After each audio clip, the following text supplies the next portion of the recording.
Grand Rising, everybody. How you doing? Welcome to the show. Welcome to Deconstructing Christianity. I am your host, Coach Renz, and today we're going to have a lively debate about whether or not God is good or not. Hope that is our anticipation for today. Um, so I look forward to that conversation, no doubt. Guess I should have got the TikTok one ready before I started, but it's all right. We'll get it going right now.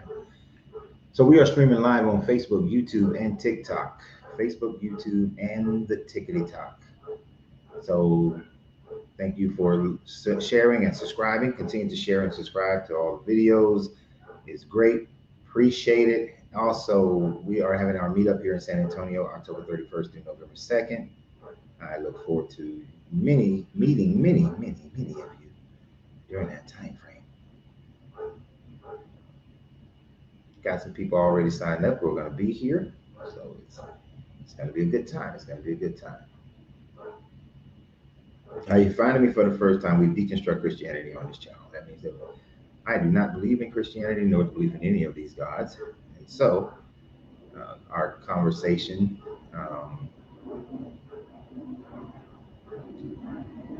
is always centered around the idea of this belief in this God. So, if you believe in this God, I'm going to look forward to possibly having a conversation with you. I don't know why this is not working. Concerning that, see if you can prove your God exists. Yes, I am talking now as a distraction because I did not get TikTok ready. So I'm trying to get TikTok ready, get that up on the live stream, and then we can get started in our conversation. Here we go with the Tickety Talk. All right. So welcome, one and all. Welcome to Deconstructing Christianity. I will be your host, your guide, Coach Renz, for a while. We go live every Monday. We go live Monday through Friday at 12 noon Eastern Standard Time.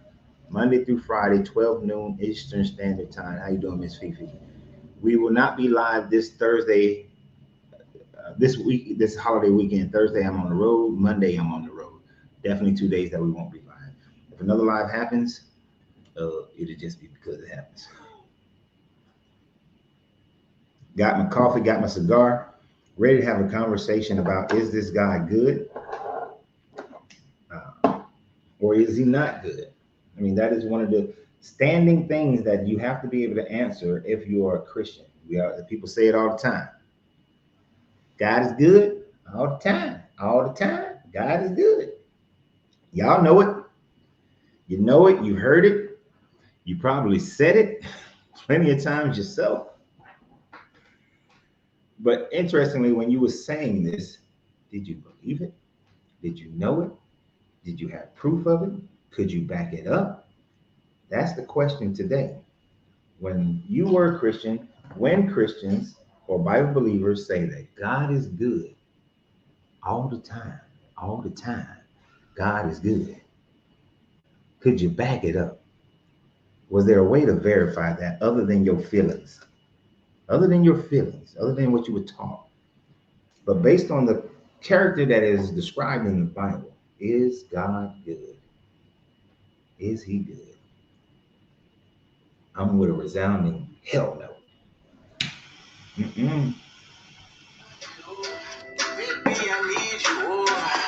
Swear, they come everything. All right. I gotta get my cigar ready. My Angelina, my wife's hand rolled cigars. That's right. You remember that saying, Miss Fifi, all the time. God is good. So we're gonna take some time to look at the character of this guy, and hopefully we get someone bold enough to be able to challenge the idea and prove that this guy is good. We can practically almost start anywhere in the Bible. You can almost practically just throw a Bible up in the air, let it open up, and either on that page or within 2 to 3 pages, there will be an example of this God not being a good God. Not even slightly. Easy question. If any of you, I don't know who's on Facebook and YouTube right now. I only know Miss Fifi's over here on TikTok. If your parent committed an offense, committed a crime, but the punishment was on your child, and God is enacting the punishment, He's the dictator of the punishment, is that good? Is that a good thing? Is that a moral thing? Does that make this God good? And we find such an event occurring in the story of David. Hopefully you guys saw the video that I recently did. I did one today as well, but I did a video a couple of days ago. The David and Bathsheba story, but from Bathsheba's point of view, not David. Because the Bible is written from David's point of view. But I told the story, but from Bathsheba's point of view. Today I posted a video about 30 minutes before we started this live of the David and Bathsheba story from Uriah's point of view. Now, even from David's point, no matter if you're looking at it from David's point of view, Uriah's point of view, or Bathsheba's point of view, those are just shameless plugs. When you look at the story of David and Bathsheba, one of the things that shows the wickedness, the immorality, the unjustness of this God is the fact that in the story, David commits adultery. In the story, Bathsheba is considered the one unclean after she is pretty much forced to have sex with the king. But when Nathan comes and let David know that he knows God saw your transgression, that you took another man's wife and committed this adultery, you stole his property and committed this adultery.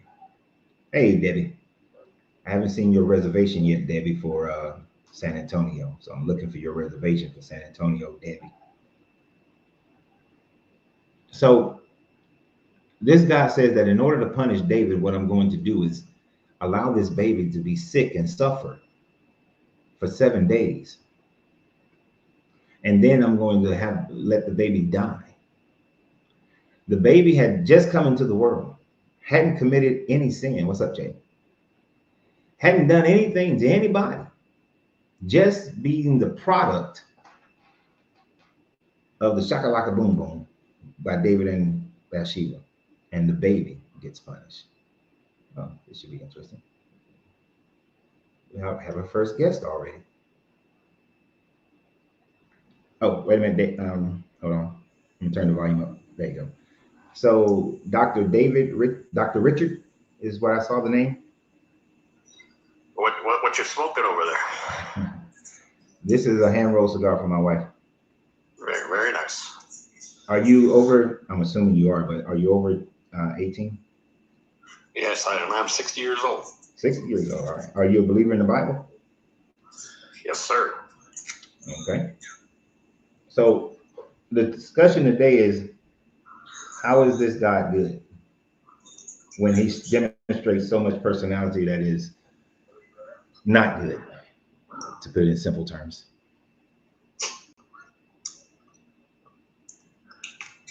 Well, it's, these liberal cocksuckers are ruining our country. We don't have that kind of conversation here. Sodomy is a sin. You know that. What does that have to do with God being good or bad? Because God knows what they're doing is wrong. So when this God killed the baby for David's transgression, is that justified? To Adam and Eve, not Adam and Steve. Or if you're here just to promote some conservative thought process against LGBTQ community, you're on the wrong channel. Not conservative. I'm just going by what the Bible says. Okay, but if you're going to try to single out the LGBTQ community and that's your whole referendum that you're here to speak on, you can go ahead and drop yourself, because that's not the conversation. We don't we here on this channel, we accept people for whoever they are. If you can't do that, then you're on the wrong channel and need to go find another channel. Always hooting and hollering about something. Well, you can get the hell on because I don't need you. You go ahead and get on, boy. Yeah. You gotta love them. You gotta love them. Look at how much I should have kept them on for just a second more. But just did you feel the Christian love? Did you feel all that Christian love coming and exuding?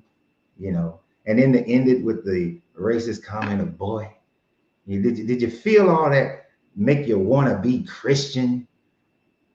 They claim this God is good, but then they demonstrate how much hatred they have in their Christianity. Oh, it's a joyous thing. It's a joyous thing to experience that Christian love. I feel so warm and fuzzy inside with all that Christian love that was just on display right there. I just love it. Ross son, are you over? I said 18, but are you over 21? Yeah. All right. And are you a believer in the Bible? To a certain degree. I think it's a very good book. I have read it. It's a very good book. So, yeah, I give it that. It's definitely a book filled with knowledge and wisdom and certain attributes that I would definitely agree with. So are there parts that you disagree with?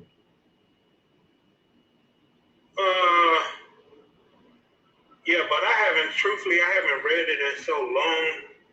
You know, I don't take it in a literal sense like some people take it, like the guy before. I don't take it in a literal, I can't really say that word, I get tongue-tied, but I think you probably get my grip. Yeah, you don't take the Bible literally, that the stories are metaphors and allegories? Correct.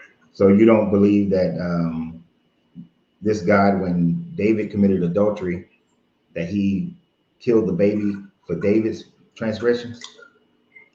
Now, hold on one second. Now, go say that again. So according to the Bible, when David slept with Bathsheba, who was Uriah's wife, in which therefore David is committing adultery,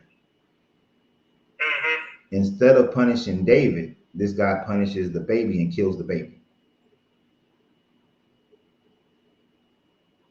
So do you believe that that story happened? Like I say, it probably did. You know what I'm saying? I can't. But what I'm trying to understand the point behind it. Like let's just go with your saying and say it did happen. And okay. I'm not going to debate you if it happened or if it did happen. I'm just trying to figure out the point behind the statement.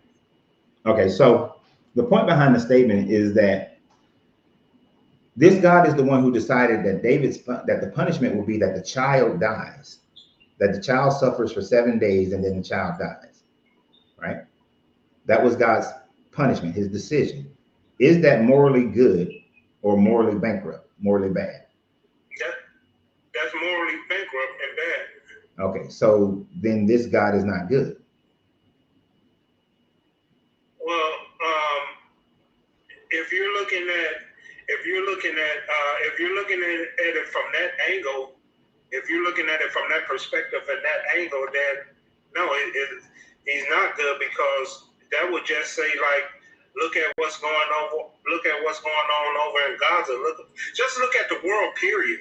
You know what I'm saying? So if it's all powerful and all knowing, you know, and I'm not an atheist. I do believe in a higher power and in a higher structure. It's just you have to be kind of insane not to, right? No. Just going from the structure. No, you don't have to be insane to not believe in this God. But what I mean, let me just say this here. Everything is mathematically sound, right? Would you agree with that? Everything. Like even the chair you're sitting in, would you say that's mathematically sound? Sure. The cigar you smoking, that's mathematically sound. The way they rolled it, the way they put the tobacco in there, the way you hitting it. Let's get to the point. Okay, what I'm saying is that you said that you wouldn't, not necessarily, that you wouldn't have to be insane to say that there was a greater power that created where we're at and what we're doing. Okay. And I say, well, go ahead, I'm sorry. one, that has nothing to do with the conversation today of whether or not this God exists or not. And existence in itself doesn't prove that this God exists, right? Math will exist regardless if I'm here or you're here or anybody's here. But the question is this God good? And you just said but you said depending upon the point of view of the example that I gave. So Correct.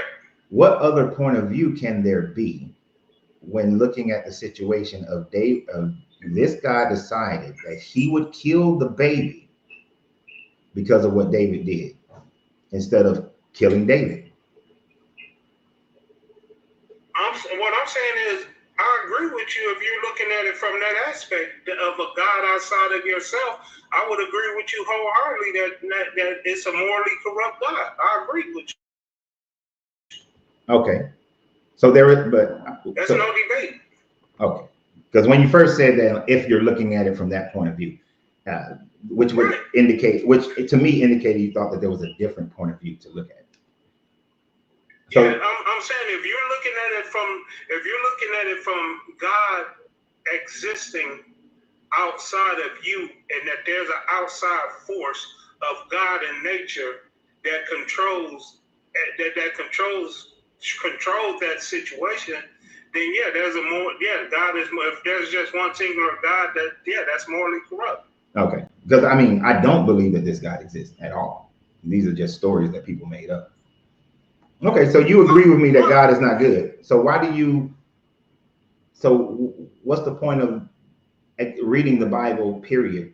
If you can still gain wisdom, knowledge, you can gain moralities from multiple other sources that don't incorporate this God. What is the point of accepting or reading this book then?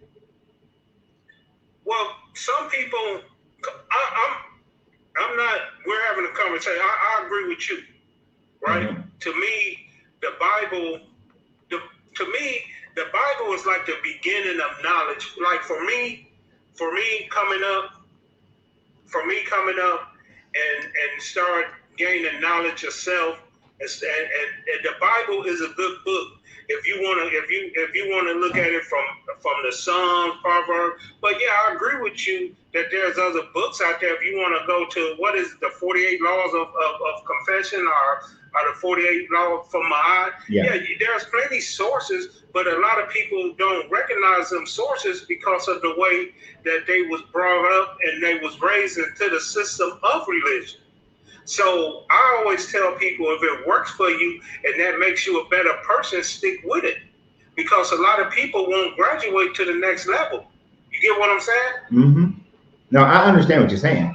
So are you saying that the reason why you accept the Bible, read the Bible and utilize the Bible as that source is because you were, I'm assuming, born into America and that's the primary source that most people use or grow up in? Well, one, I don't utilize the source. I have read it and I do think it's a good book. If you ever read it, you would think it's a good book as well. It's just what it is. It does have good knowledge in it. So it's like you pick the meat off the bone sometime, right? So all I'm saying is that some people, they was born into that religious system. Like coming up, or even now, most people will say they're Baptists, they this, they that. Mm-hmm. But some people is so bought into the system, and that's sad that they're so bought into the system that they don't elevate out of the system. So we're pretty much saying the same thing. I'm not like I agree with what you're saying. No, I don't. I'm totally. No, I'm not bought into the Bible at all. But I do think it's a good book. I think the Quran is a good book. Well, I don't think that either one of them are a good book. So you mentioned the 42 Confessions of Ma'at, right? Now, that is based on what measuring your heart against the feather of Ma'at. So it's a balance of scales. Correct. If a scale leans to one side or the other, does that make it a determining point of good or bad? So let's say you had good on one side of the scale, bad on the other side of the scale. If you weigh the Bible Does it fall more to the bad or more to the good? I got you. Mostly bad. I would give you that. So it's falling mostly bad. So why would you incorporate something in your life, utilize something in your life that is mostly bad? Okay, have you ever read Proverbs or Psalms? Yeah. Okay, now if you go to Proverbs, because from my understanding, the Bible is really from Constantine, and it was a book put together, right? So that's the wrong assumption. That's the wrong. Well, that's the wrong okay. information. Well, I could be wrong. But let's just say this here, right? Let's just say it's plain book, but let's just stick on Proverbs and Psalms. Mm-hmm. Now, would you agree that there's some good things in Proverbs and Psalms? Sure. Yeah. Okay, so that's my point. Right. I understand your point, and I agree with you that you can find certain tidbits of information there. But if I know that the book is mostly bad and the majority of the bad is coming from the God of that book, then why would I utilize any aspects of I wouldn't use any aspects of that book because everything from it is tainted with the evil, narcissistic, genocidal maniac of this God. So I wouldn't trust any of it. It's kind of like, have you ever heard of the book Mein Kampf? Yeah. You know who wrote that book? I'm not sure. I don't know. I don't know if the man with the skinny mustache wrote it. Or Yes, that's who. I'm not sure. Yes, that's who wrote it. Would you hold that book up and say, you know what? I know what the man was about. I know what the man did. But you know, he got some good stuff in this book. So when people hold that up and say that, do you say, well, you know what? I understand. You're right. You should utilize the good stuff from that book. I can't answer that because I never read it. I could read it and then grasp their understanding. So I can't just say I can't go with that and I never picked it up. Okay. I mean, that's why I was asking you. So you would pick it up, read it, and say that, you know what, he did some stuff, he said some stuff, but he said a couple of good things, so I'm gonna rock with the good things. I'll be like, yeah, he has some good points. Like, have you ever read I don't know what you can say on here. I say whatever I want to say, and if TikTok get mad, they just get mad. Let's go with the old people. Let's go with the old people of Zion. If you follow me. No, I don't. What do you mean by that? Okay, it's a book called The Elders of Zion. Some people say it was made up. Some people say that it's real. But if you ever read it, it sounds stereotypical. But if you ever read it, you'd be like, damn, it's actually going on right now. So my point is that you can always take if you just took everything that was bad in the world and just it's kind of like the saying throwing the baby out with the bathwater. It's like if you just threw everything out, how can you ever pick what is good or what can make you grow? Like it's teachings from everyone. Because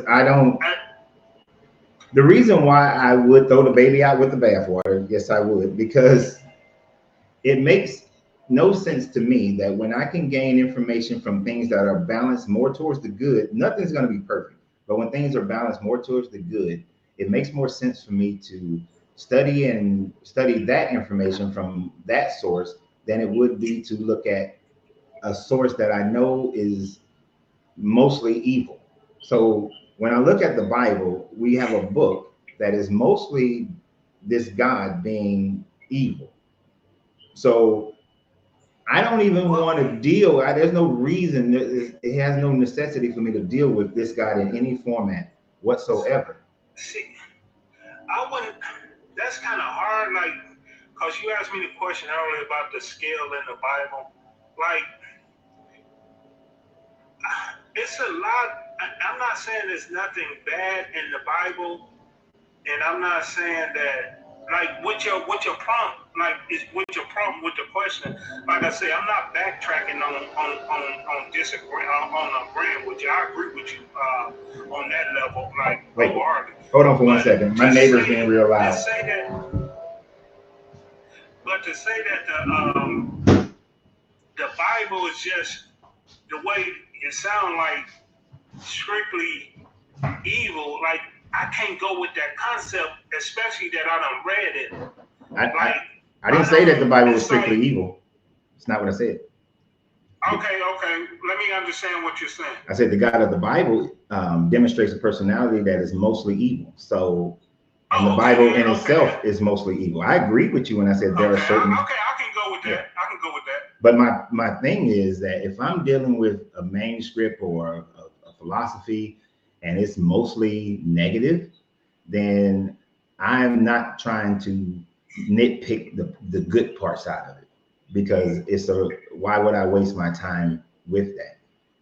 You know, when I can. But it's so straightforward that you wouldn't have to nitpick. But I get your point, though. No, I'm not going against your point. I get your point. Yeah, I understand that part, but you would have to nitpick.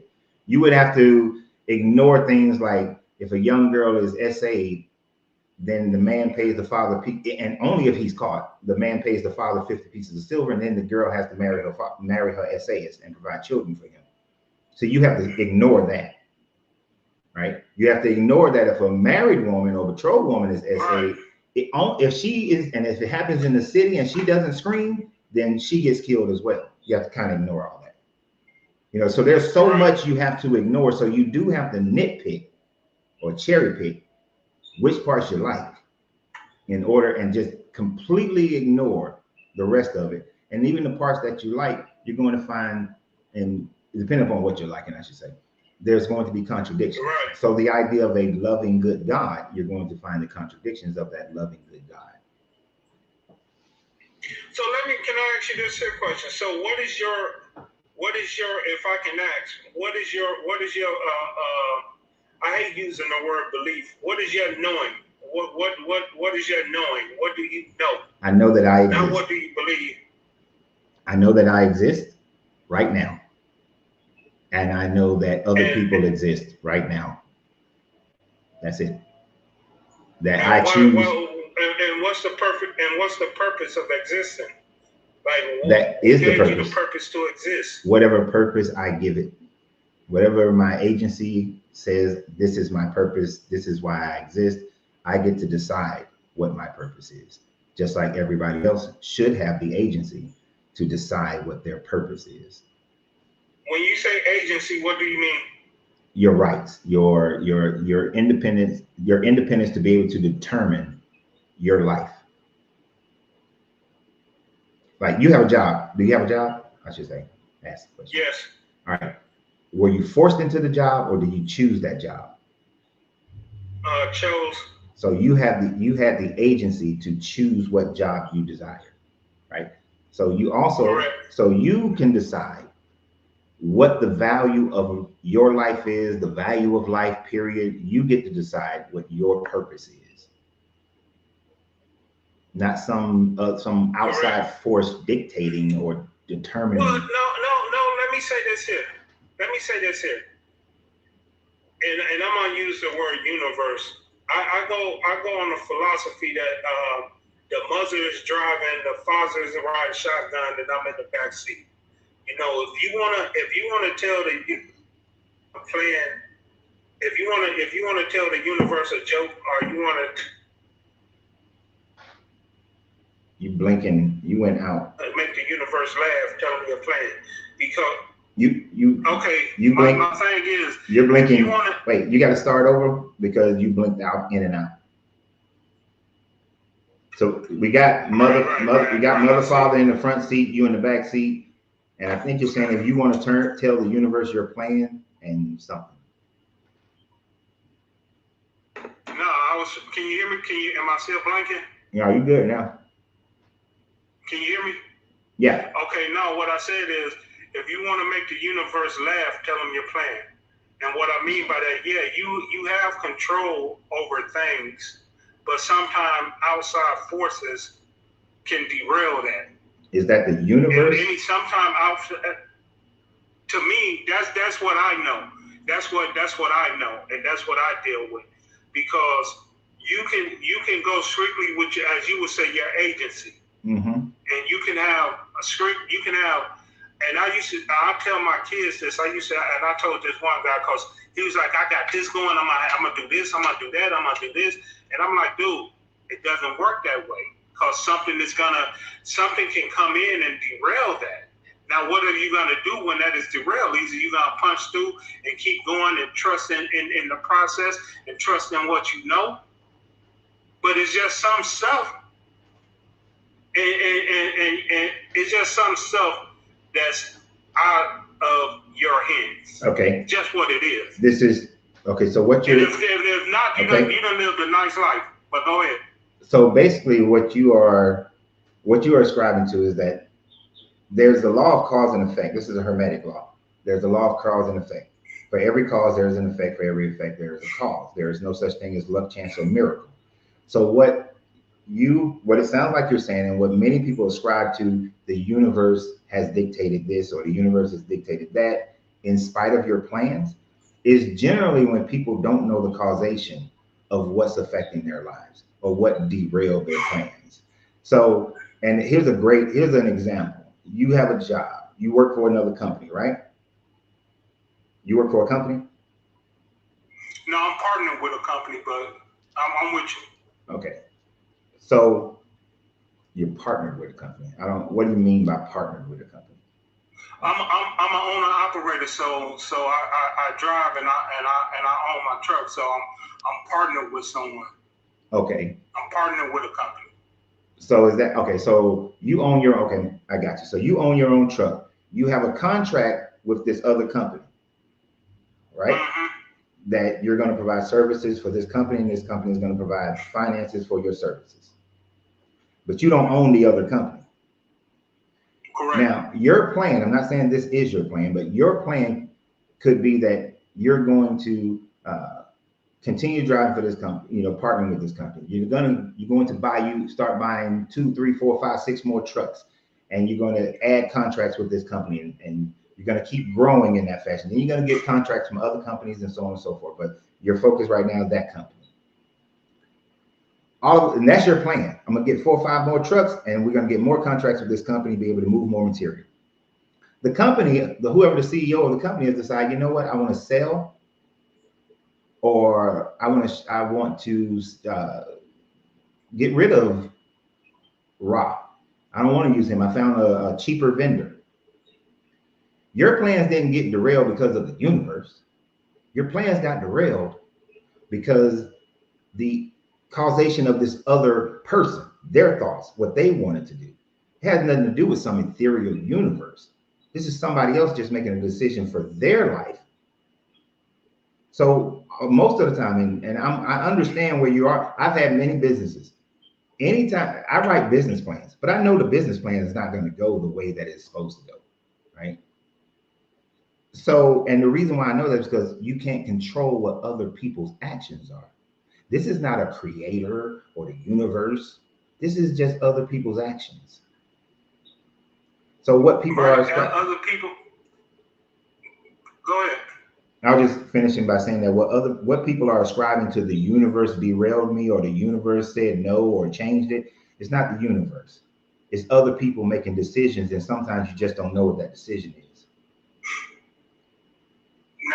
Now their decision affected my plan, which I didn't know unless they gave me forewarning, but 9 times out of 10 they won't. So their actions caused my actions, which I didn't know that they was gonna do, which their action may cause me to level up on my side, which now the universe planned that. See, you were on the right path until you invoked the universe. The universe didn't plan that. I didn't know it was finna. If you're doing something like if you do something And I get the cause and effect. I get all that. But if something hops on me, and it wasn't in my making, then yeah, I'm all praise to the, like I say, mother is driving, father riding shotgun. I'm in the back seat. Wherever it takes me, it's gonna take me, and I'm gonna stick to my plan. Other than that, I can only control my actions and what's around me. And make sure that I'm right. That's the point. You can only control your actions and those around you. Other people can only control their actions and those around them. Oftentimes, when people's actions intersect with one another, somebody has to make an adjustment. Just like you just said, if they make some changes and it caused you to level up, you had a choice at that moment: level up or stay the same. And you know, as a business owner, if you stay the same, you are going to end up broke, business done. Okay. So you had to you had to level up. That's not the universe pre-planning it. That's what's inside of you. What caused me to level? Right. I agree with that 100%. It's inside of me. I agree with that totally. It's inside of me. The universe is inside of me. That it shows me how to level up, and it helped me because their actions caused my actions. Because if they didn't take their actions, and I didn't have the wisdom to level up that was given to me, then I would stay the same. The universe didn't tell you how to level up. The company told you what you needed to do to level up, and you did it. No, they didn't. Right, they're acting like sometimes I don't like. I'm with you.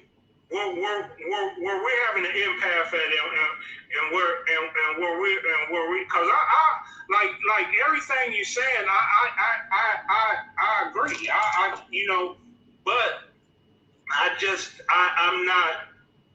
I just know that there is something outside. I just know there's an outside force. Okay. It ain't no belief. It ain't none of that. I know. Okay. So I know we way off the actual subject matter of the conversation of the live today. But before I get back to that subject matter, business owner to business owner, one of the things that I have realized that separates people from being a business owner who gave themselves a job to someone owning a system and not having to work, trading their time for money, is the fact that they dispense with the idea that there's something outside of themselves that is going to move them to where they want to be. That believing that something outside of you is going to show you the way, guide you, is the number two reason that business owners don't achieve the success that they truly want to achieve. Money, not having enough money is the first one. But not looking inside you, not saying that, you know what, as this business moves, I'm going to continue to adjust to it, make changes, and I know that it is within me to do so. Until when you can do that, that's when you'll be able to truly level your business up, where you're not working. You're running the system instead of the system running you. And you'll get everything you just said, you'll get no argument out of me on that. I wouldn't even start to debate you on that because everything you just said was real. Mm-hmm. But like I say, it's just that I know that there's an outside, that there's something higher. But is God good? Is God good according to the Bible? Like I say, I can't even, according to the Bible, I can't, your philosophy on that, I can't debate that. Okay. You know what I'm saying? Because I come from what I done read and come from, you can just, like the host came up, like the guy that came up before me, like most of them stream Bible and Christian and all this here, but they actions show something different. So what do they believe in? Yeah, they believe in the version of God that they've created, the part that they focused on the most. But so, and he probably struggles with homosexual tendencies since he's so violent against it. I found that most people who are the most violent against it are the ones who are struggling with their own thoughts about it. All you gotta do is look at these politicians. Mm-hmm. So, it is. So you believe that the universe have these plans, and a gentleman on Facebook wants me to ask you this question. So if the universe has these plans, so let me put it the way he asked it. If was the transatlantic slave trade the universal plan for Black people to level up?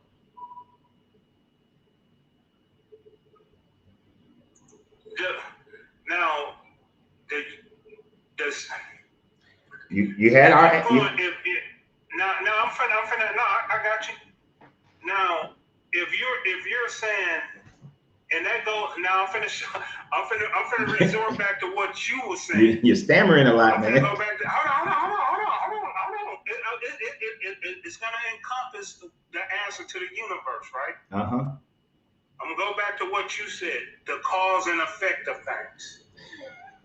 Okay, hold on.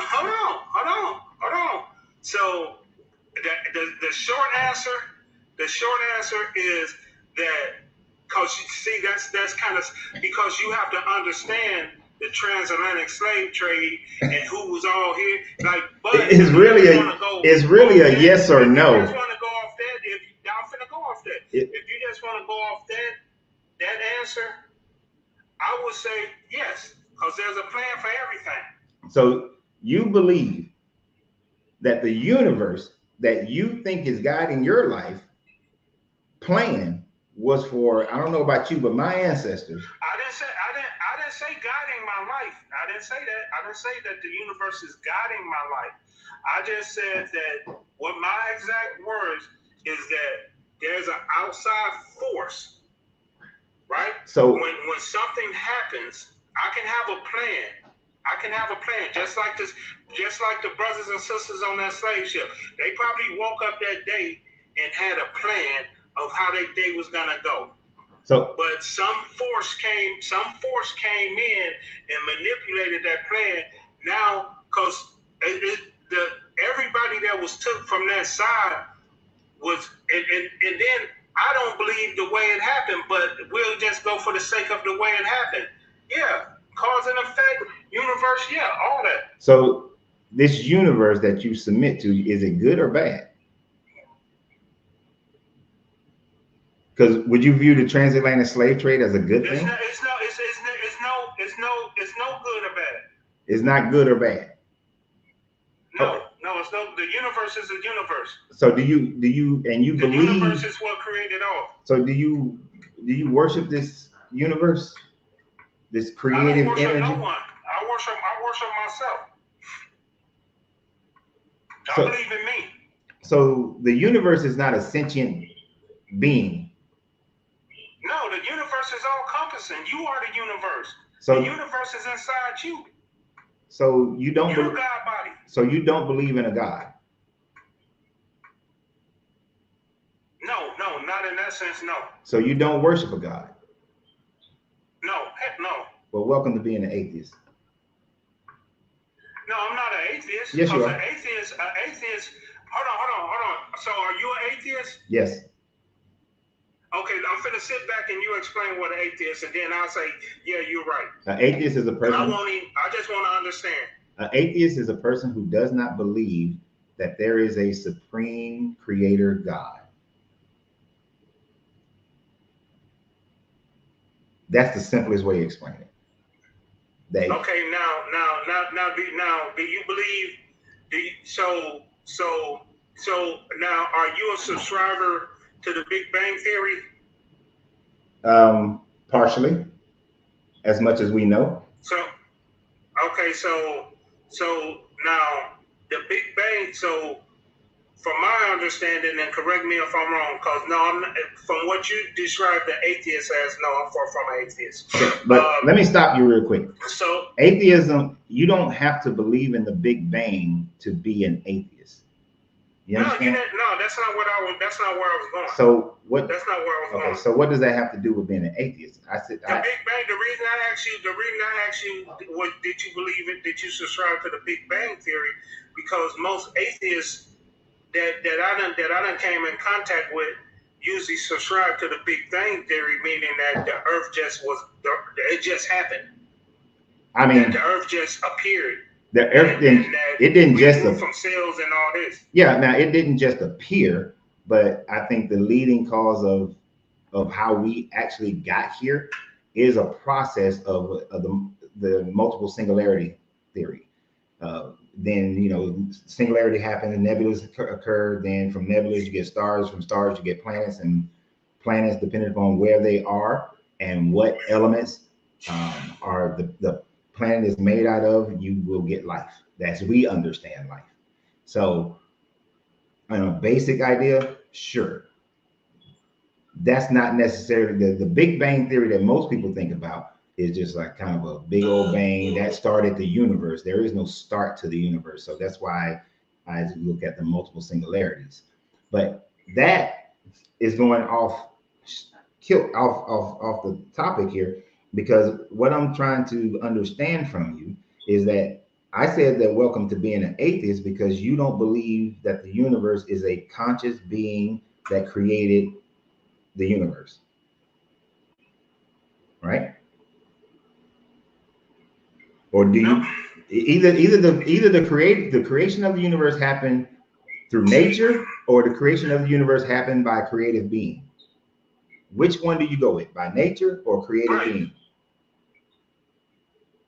Creative beings. All right, so the created being then is the one who determines the universe, and so therefore you said that creative being is neither good nor bad, though. No, but see, like what I know, I don't believe nothing, right? Because if you believe, you can get manipulated. Okay, Rob, the created being is the one who allowed for the transatlantic slave trade. Are they good or bad for allowing for the transatlantic slave trade?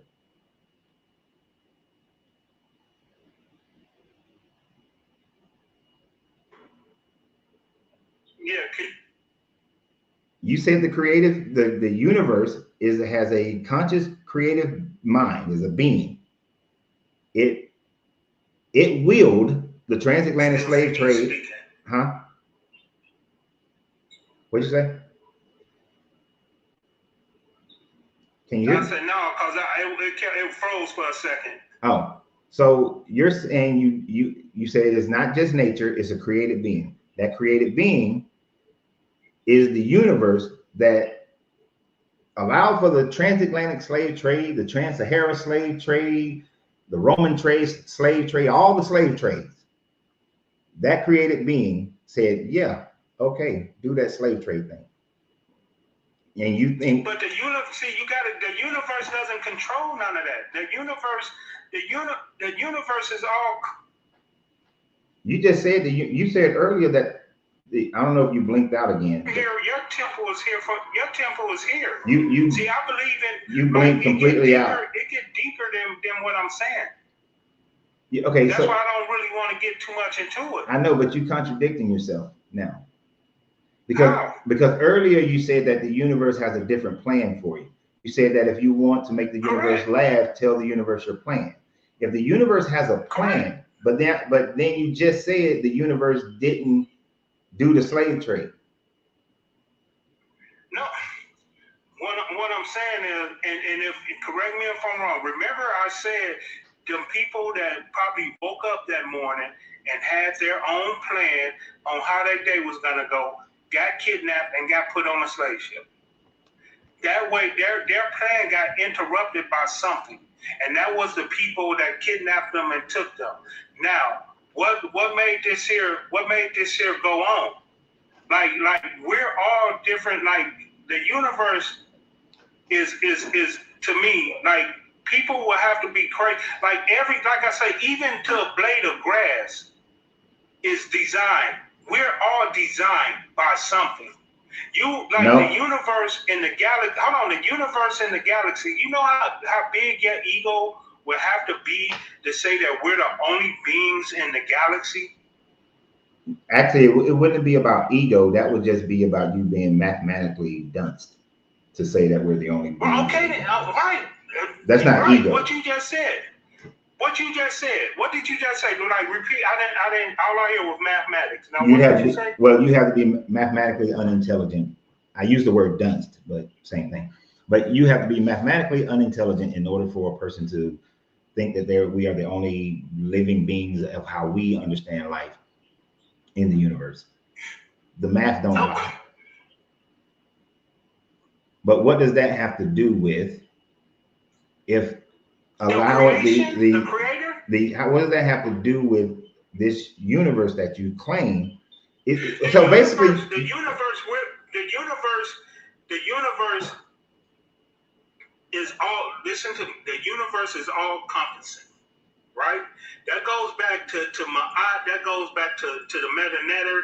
That goes back to everything. If you ever read the Meta Netter, if you ever read these books, you will understand where I'm coming from. It's deeper than just.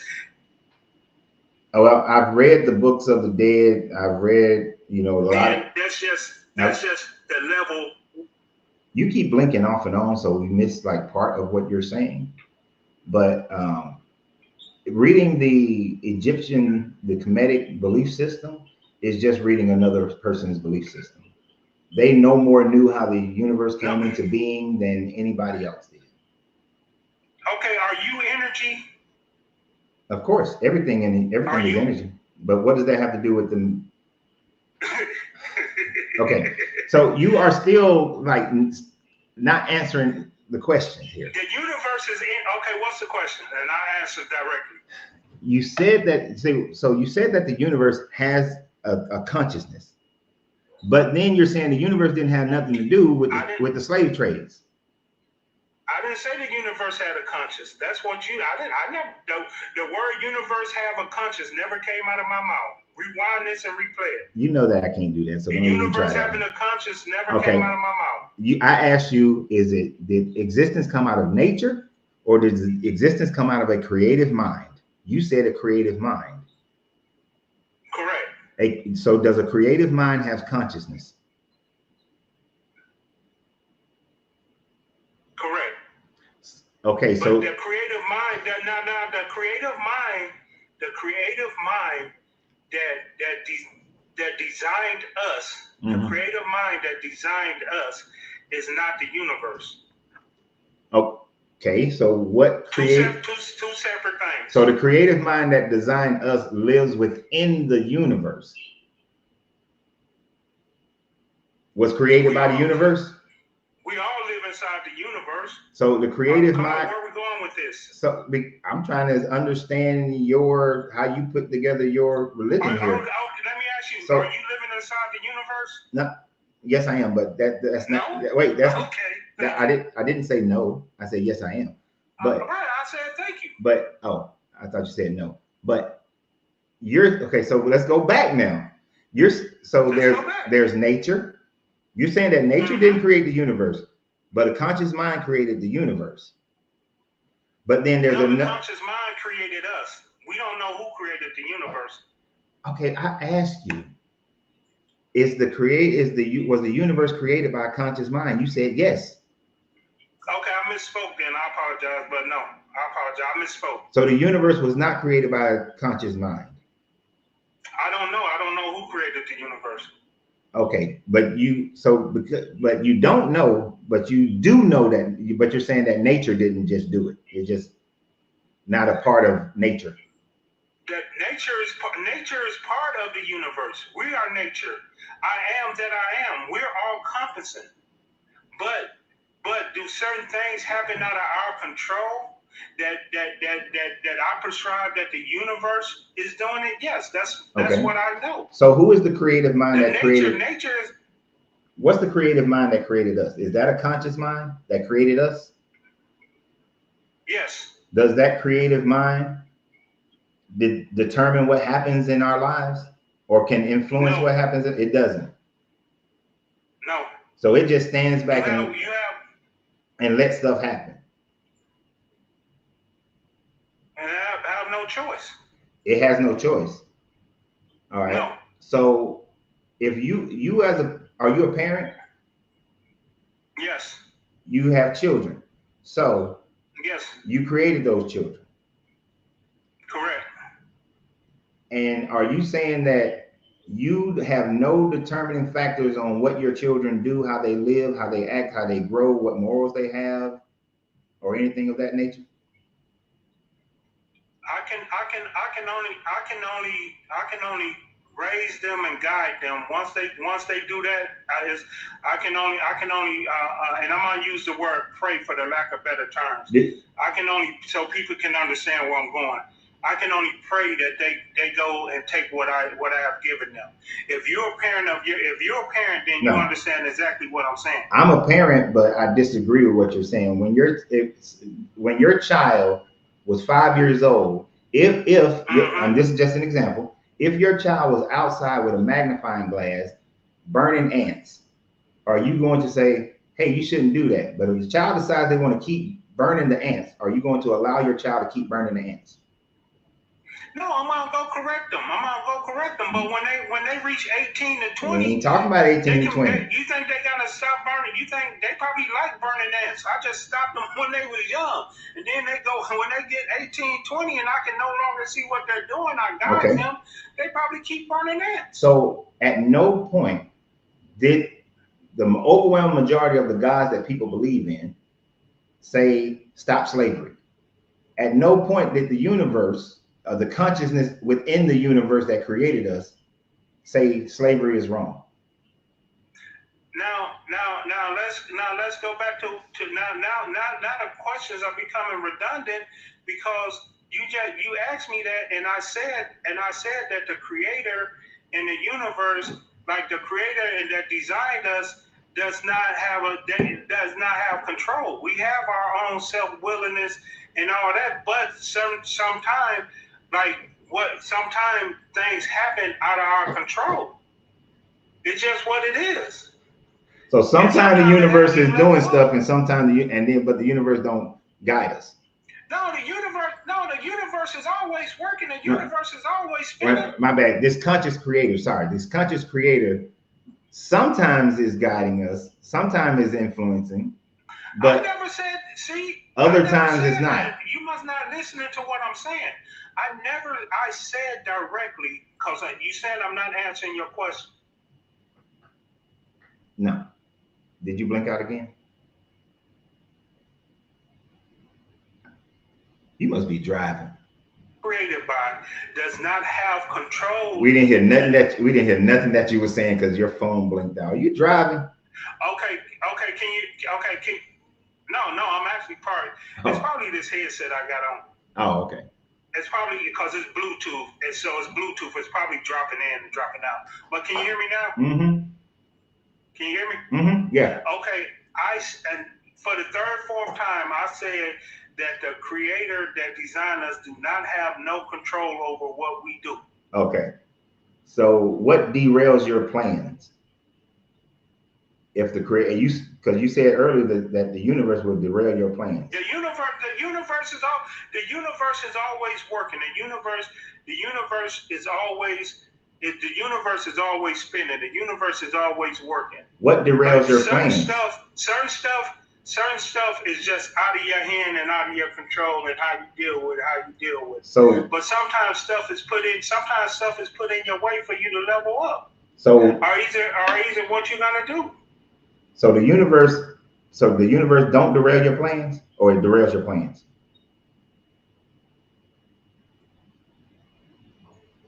I would.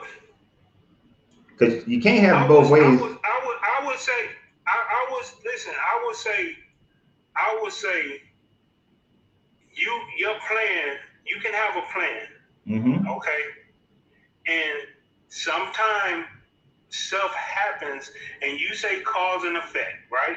That's what you say, cause and effect. Mm-hmm. I say the universe. So yes, if you want to say that, yes, the universe can derail the plan. The universe could have derailed the plan. Like I said, go back to the Atlantic slave trade. The example that you guys use. Let's go back to the slave trade. Them people did not expect the slave trade. That was some probably far-fetched from their mind. But some put in motion to have, okay, so, and I'm not saying the people that did the slave trade, whoever was part of it was not on no evil shit or financial shit. Okay, but some put in motion for that to happen. Yeah, people decided that that's where they were going to go get their slaves. All right. Okay. The universe has nothing to do with that. So for the so let me put it into a line of cause and effect. The Dahomey was at war against the Wayuta tribe. The Dahomey met some Spaniards and some Dutch and Portuguese people.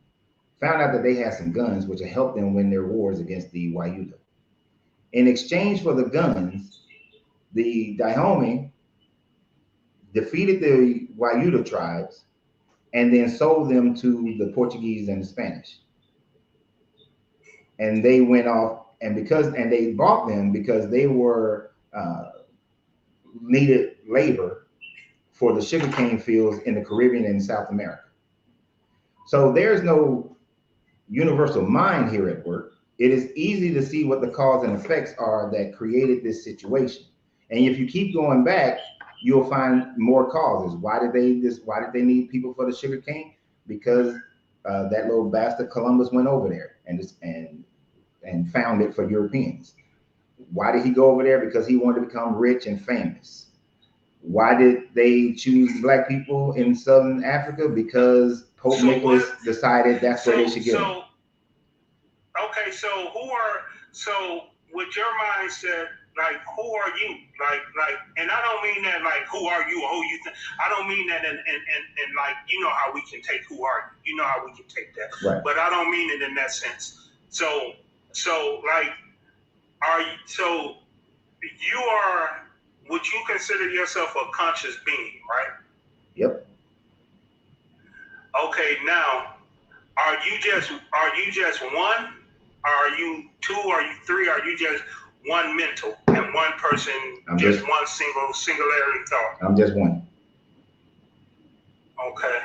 So you have you so let me ask you this here. So you just have one thought, don't no other thoughts come inside your mind. Yeah, just the thoughts that I think. Nobody is penetrating my brain with their thoughts. So no, I didn't. That's not what I'm saying. That's not what I'm saying. What are you saying? So you have one thought, right? So nothing. You smoke cigars, I see, right? Mm-hmm. Or coffee, right? So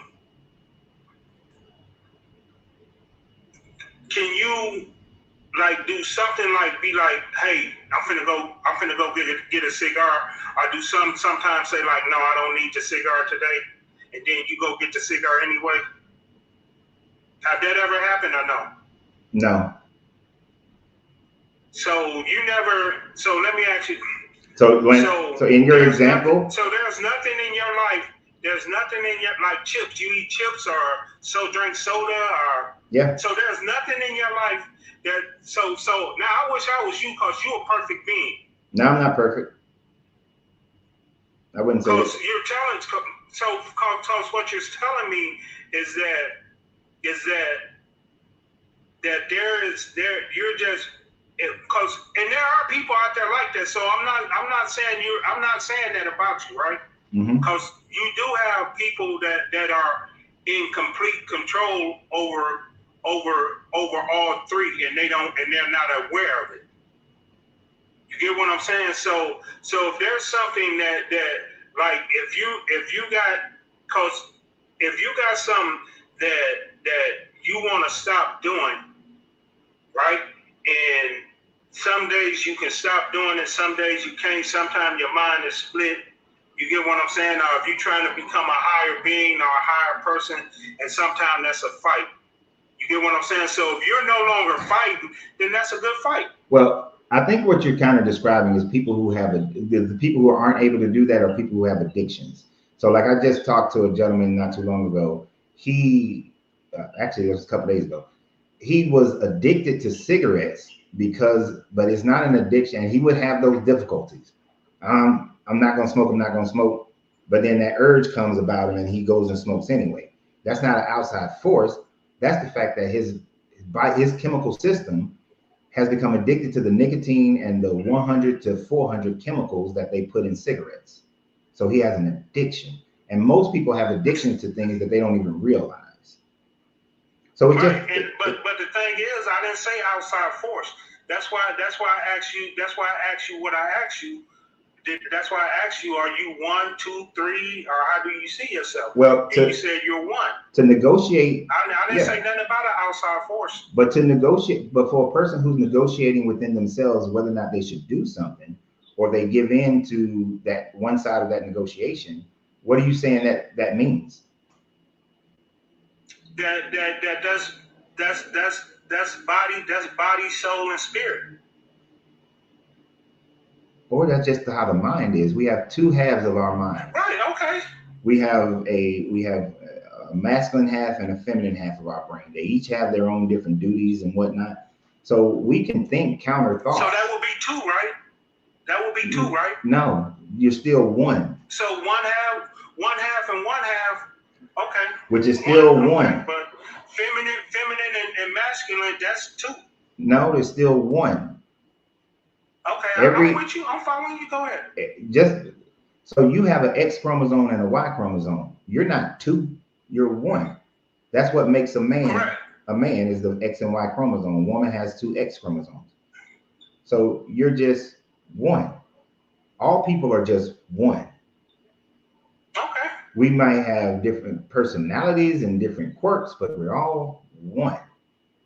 Individual person who thinks their own thoughts, who makes their own decisions, and everybody makes their own decisions for every aspect. Your entire life, and everybody who's in listening ear of this entire life is a combination of the decisions that they have made in every situation that they are in.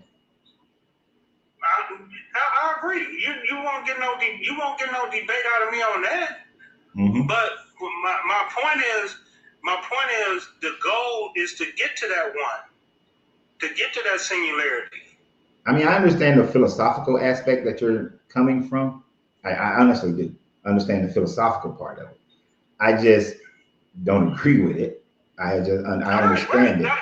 And that's the same with me. I don't agree with what you're saying, but I'm not finna jump down. I'm not finna I understand totally what you're saying. But I'm just saying though, it's levels to get to that point where you're saying, and once you reach that level, like you're saying about yourself.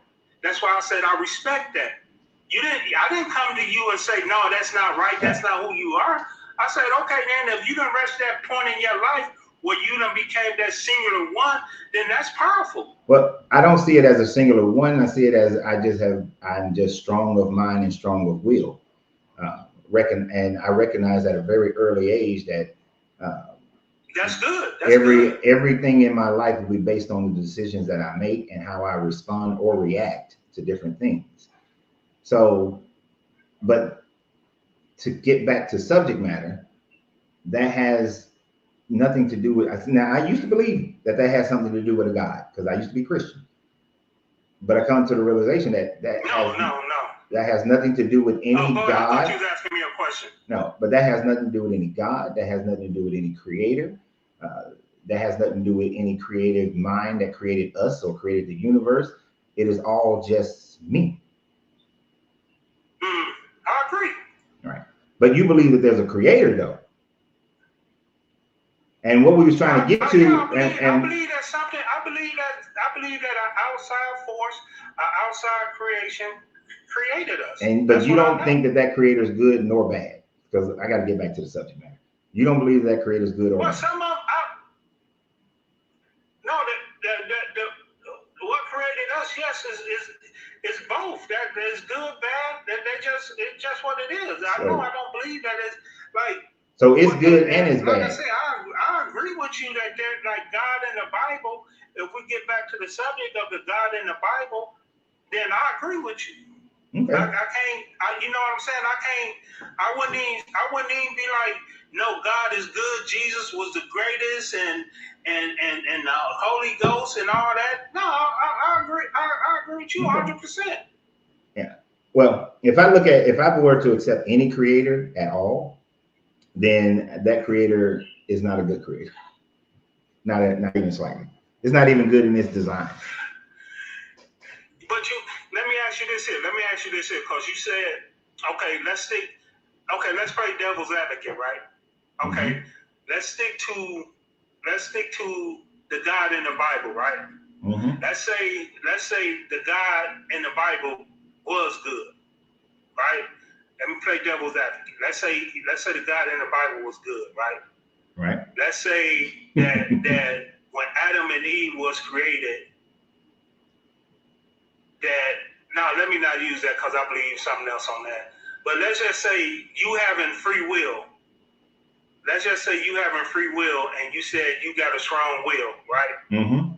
Now, would it be a good thing that God gave you free will? Because from my understanding of the Bible, God gave us free will, right?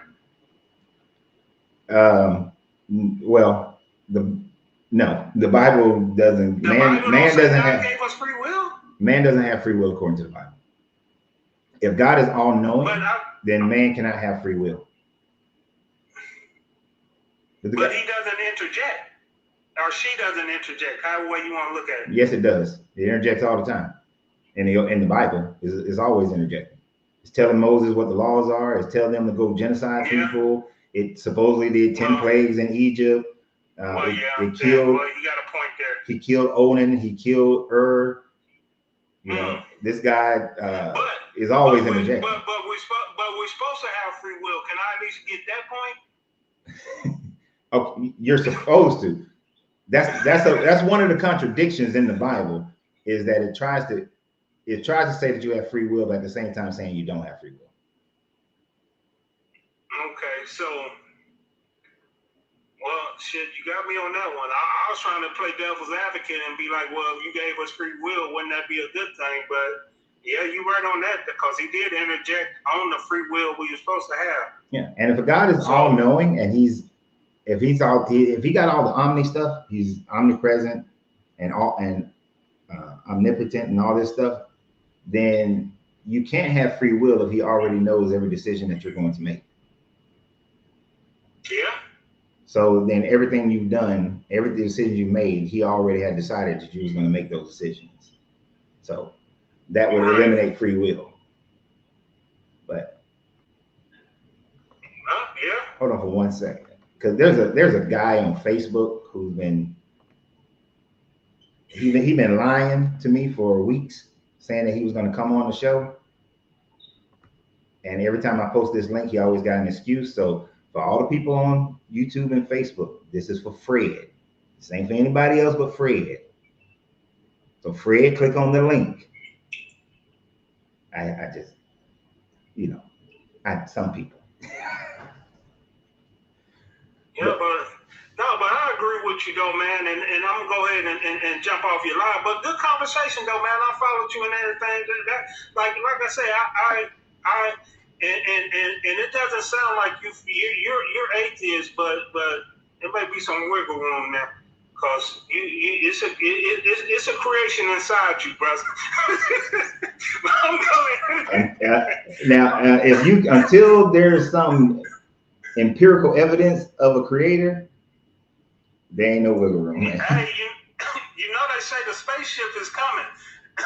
Which wouldn't prove a creator, it just proved that there's some aliens.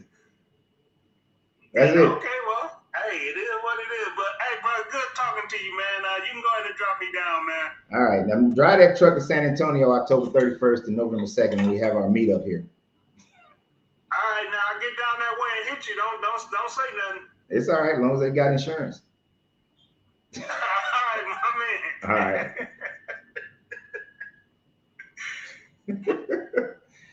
All right. Why Fred is scared to pick up.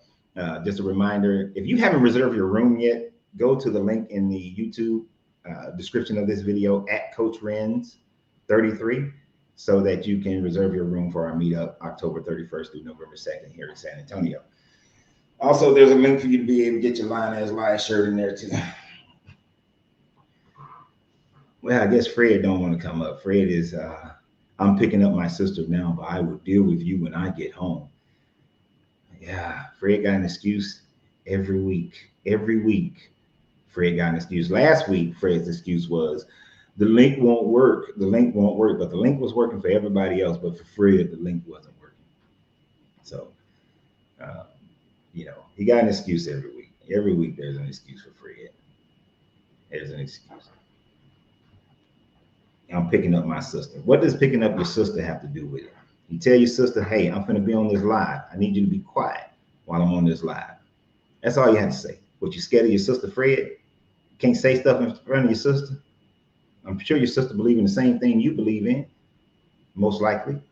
So what does picking up your sister got to do with it? I can understand you picking up some little 2-year-olds and 3-year-olds because they don't know how to be quiet. They just gonna talk. But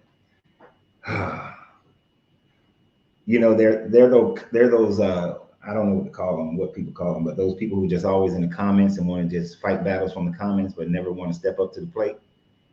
Yeah. And Miss Fifi, I don't know if you're still on there, but you said that in the Bible, God is not the one who kills the baby. If you go to 2 Samuel chapter 12, verse 15, then Nathan went to his house. The Lord struck the child who Uriah's wife bore to David, and he became very ill. So, yes, God killed the baby. God killed the baby. Not any other reason. God is the one who killed David and Bathsheba's first child.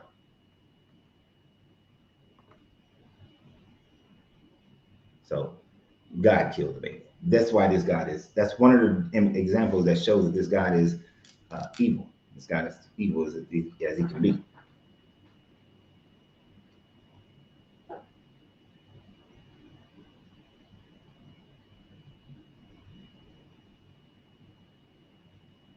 See, and Fred, that statement, oh boy, you need to learn how to write. Between you and James, I'm gonna post the link one more time, Fred. Fred, this link is for Fred. The link is for Fred. How can I go live? I told him it's a link. I just put up the link. He got his excuses. But yes, Miss Fifi, this God does kill this baby. So going back to that point, if this God is killing babies simply because for somebody else's transgression, that's not just. We would never, you would think that no system of humanity would ever allow for the child to be punished for what the father does. The child to be punished for what the mother does. That would be like my son committed murder, but I got to go to jail. Right? That we would say that's unfair. You pay for your own crimes. And there are plenty of situations like that where this God does these evil types of things. So whether we're looking at 42, and it doesn't matter if it's young kids or if it's young men, but 42 young men told Elijah that he was bald, and this guy decided, well, you know what? I'm gonna give you the power to summon these 2 she-bears, and they're gonna go and kill these 42 men, 42 young men, 42 children, whatever it is, it doesn't matter. The fact that for the crime of saying, hey, Baldy, what up, Kojak? That is a death sentence for this guy.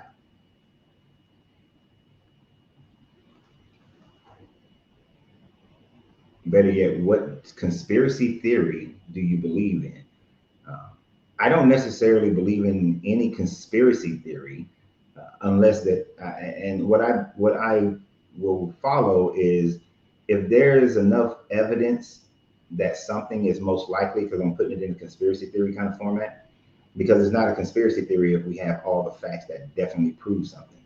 But if it seems like there's enough evidence leading to uh, one of the conspiracy theories, then I will say that it might be possible.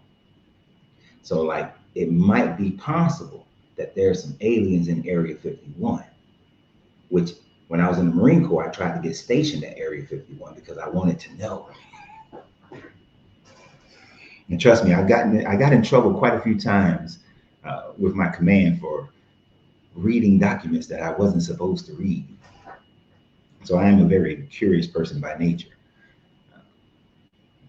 But to say conspiracy theories, I need some evidence. Like, I'm not believing in HARP and Bigfoot and Project Blue Beans and all that stuff until you got to give me enough evidence.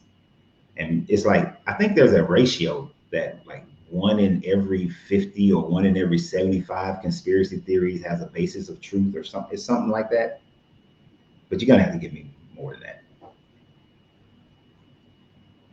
You know, as far as evidence of a creator, we have none. So back to the subject matter. So examples of this God, just, I mean, you know, since people are afraid to come on here, Fred, I need that. Hold on, somebody else is getting ready to come on. Gifted. What is this? What's the name? I didn't see the name. Shit. I didn't see the name before I clicked on it. But so who would say it's fair judgment for this God to kill 42 men because they called his prophet Baldy? I mean, that's not justifiable. Is that justifiable? Why aren't we doing that today? Why aren't we, if I call a pastor Baldy, if I call a prophet Baldy or prophetess Baldy, should I be murdered? Should bears? Well, I live in San Antonio, so shit, they got so many things in San Antonio that seem like it'll kill you. Should those rattlesnake birds that you be hearing in the background of some of my videos be able to come and kill me? Like, what's the level of judgment here? What makes it justifiable? I guess whoever that person was must have did it by accident. That's fine. That's fine. Another example, and I always found this one to be intriguing. People like to say God is good and that God wants everybody to come to him, right? Doesn't want to lose a soul. But of course, when we look at the Old Testament, we see that this God is very much only interested in one group of people. One group of people. And for anybody else, it doesn't matter. He's going to kill you.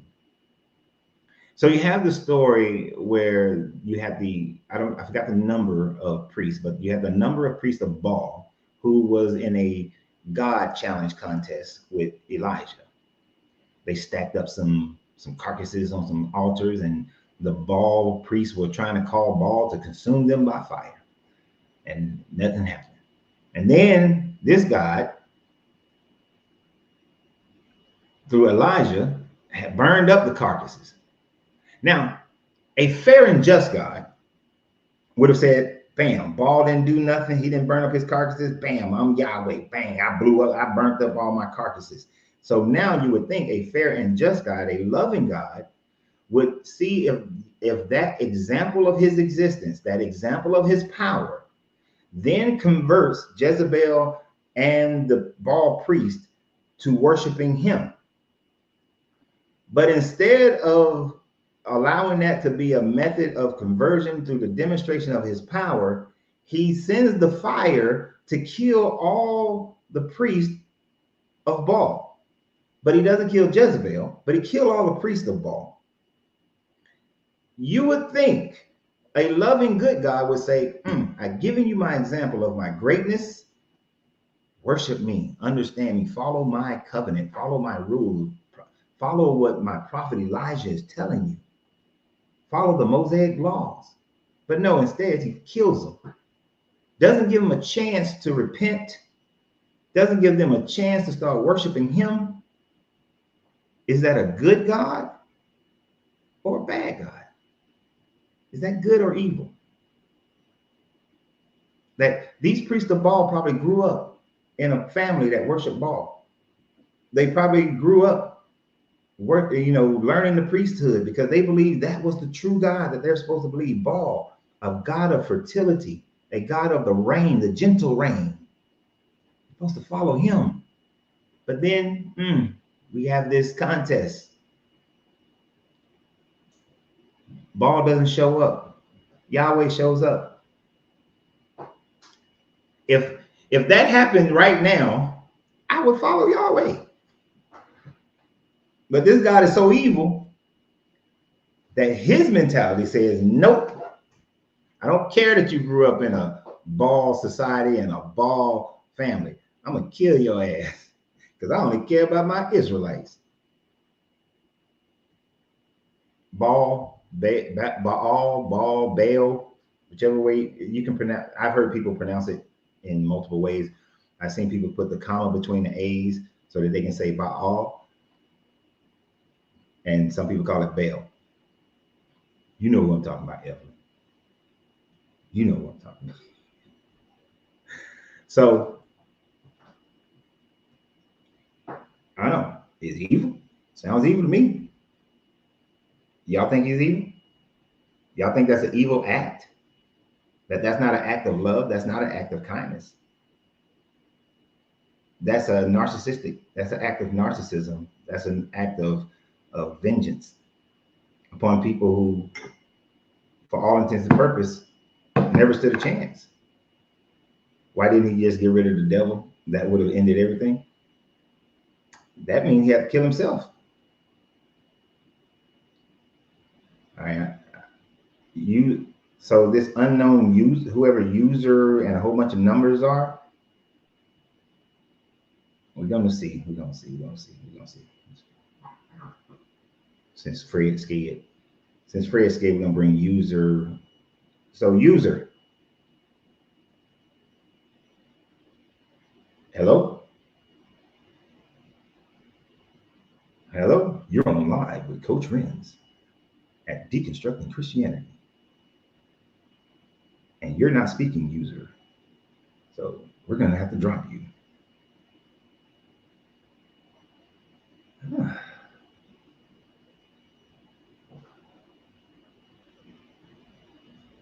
I mean, Isaac brings up another good point. You see, there are so many. This is why I say you can throw the Bible up in the air, and wherever it opens up, within that page or a few pages here and there, you're going to find where this God is doing some evil shit. This is why when I use this idea of the scales, it works, because this God is just pure. So Isaac said, what about when he killed all the Israelites in the wilderness who were over 20 years old because some people sinned? Then he told the remaining people, the people under 20 years old, that they would wander in the desert for 40 years as their punishment. So what Isaac is referring to is towards the end of the book of, that's at the end of the book of Deuteronomy. Yeah, it's at the end of Deuteronomy, I think. Or is that Numbers? No, it's at the end of Numbers when it happens, I think. One of them. Anyway, he tells the people, he says, send some spies over into Jericho. Oh, no, this is in Exodus. Sorry, this is in Exodus. He tells them to go over, look at some spies. Look at Jericho, see what they got going on. You know, normal military stuff. You had a few of them go over there. Caleb, Joshua, and a few other people. They get over there and they come back. Caleb and Joshua are the only ones like, hey, we can whoop their ass, you know. But the other couple of people are like, no, they're giants over there and we're going to be defeated. We're going to die. Why can't we just stay right here? And at first this guy said, I'm going to kill all these bastards. But then he's like, tell you what, they negotiate. He negotiate with Moses, and he negotiates with Moses, and he's like, look, what we're going to do is, all you bastards who are over the age of 20, y'all going to die before you go to the promised land, except for Caleb and Joshua. I'm going to let them still live. And at that time frame, Moses, I'm going to let y'all still live. Y'all get to see the promised land. But I'm going to kill the rest of you bastards. Because a couple of people were scared, and probably a few other people got scared, and they started whining. And so he said, I'm going to kill everybody except those under the age of 20. And anyone who came out of Israel, they will not see the promised land. I mean, out of Egypt won't see the promised land, except for Caleb, Joseph, and at that time frame, Moses. But as further punishment for the other ones, and in order to enact this punishment, for the ones over 20, he makes the other people under the age of 20, all the children, have to wander around the desert for 40 years so that all their parents can die. So that means if someone was 21 years old, that they were going to die no later than 61. That's the length of life. You think about knowing at 21 years old that you're going to die at 61 because you're going to wander around for 40 years in the desert and you can't go into the promised land. That's a mental trauma in itself. And so he allowed for all of them to die except for Joshua and Caleb, and then later told Moses, you ain't even going to the promised land because I told you to speak to the rock. But you went over there and hit the rock with a stick, and then you fussed at the Israelites. So Moses, you can't go. Imagine you not did everything that this God has asked you to do. You didn't want to go, but you went. You went to Egypt. You took the people out. You made sure they had some water by throwing sticks in some bitter water, and called down the manna from heaven. You done killed 3,000 of your people because they worshiped a calf. You then killed a whole bunch of more of them because they went and got some of that Moabite pum pum, because the pum pum is undefeated. You done did everything this God asked you to do. The one time, you do something outside of this God, he gonna kill you. You can't go to the promised land now. You gotta die. That's living under a tyrannical reign. When you have to walk around on eggshells constantly, you're living under a tyrant at that point, never knowing what little thing is going to cause them to fly off the handle. And this guy just flew off the handle. I mean, hell, Moses didn't circumcise his sons. So this guy was going to kill Moses before he even got started. Didn't he know that Moses' son wasn't circumcised before he chose Moses? And then all of a sudden, he's going to kill him? But his wife just quickly, no anesthesia, cut her son's penis and then put some blood on Moses' feet.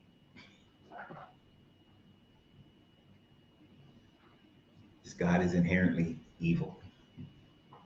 This is why the Gnostics started calling him Yaldabaoth, started calling him the demiurge, because it's an evil God. But I'll say again, for those who haven't been on here, who just come on, if you can prove, if you can demonstrate that this God is a good God, please try. Please try. Please try to demonstrate that this God is a good God. Miss Big Ups, how you doing? Dark God, are you saying, what are you saying is bullshit, Dark God? Dark God 649.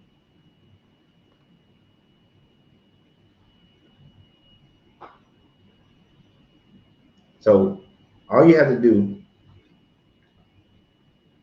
is come on here and prove that this God is good. Muhammad Abdullah.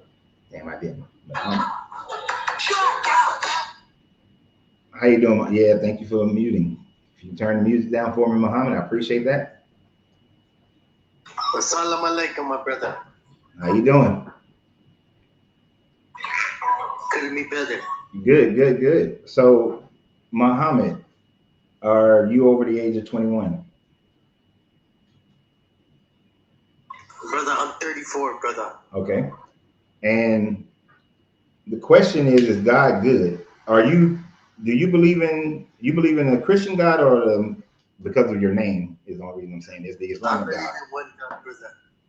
You believe in a God based on the Quran or based on the Bible? The true revelation of God, brother. The Quran. Okay. Do you believe in the Quran? So you believe that God is good, right? Do you believe God is good or God is evil? Allah is all forgiving and merciful. So do you think that it's good that Allah allows for slavery? Whatever Allah does, wills.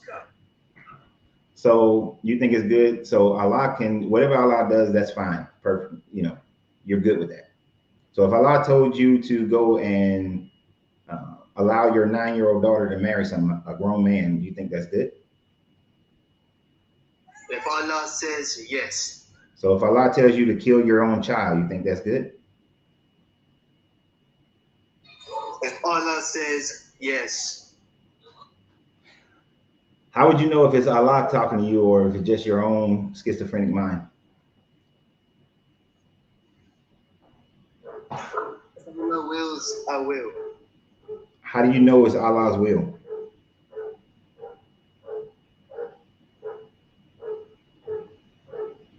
Brother, you're saying if is God good? That's the question. I'm telling you yes. What action has Allah committed that makes him good? The Quran, brother. Allah did not create the action in the Quran. The Quran is a book. Within the Quran, it talks about your God's actions and your God's rules are. So do you think that it is good?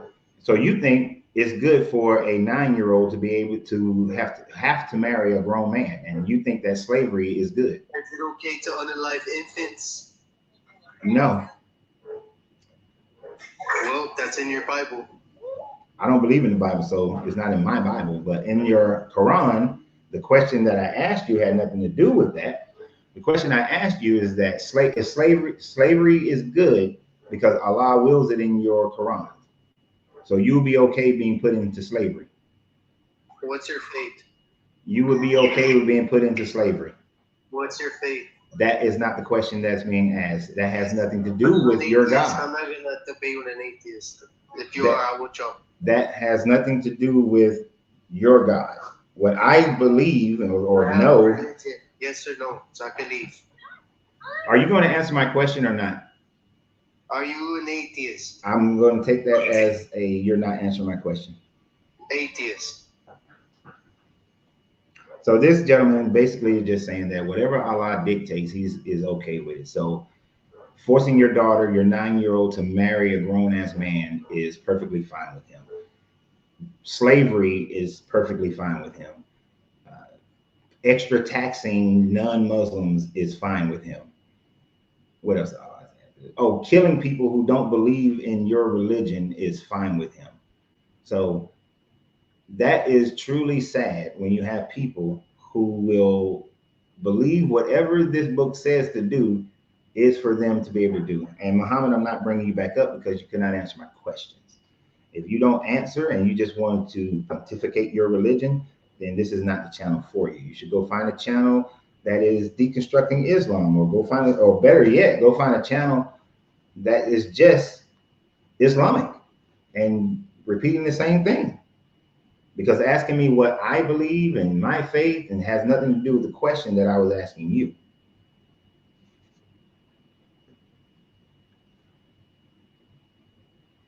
Okay, he said he'll answer. Let's see. I believe in second chances. Assalamu alaikum, brother. So, do you think that it's okay that so is slavery okay? You don't mind being put in slavery? No.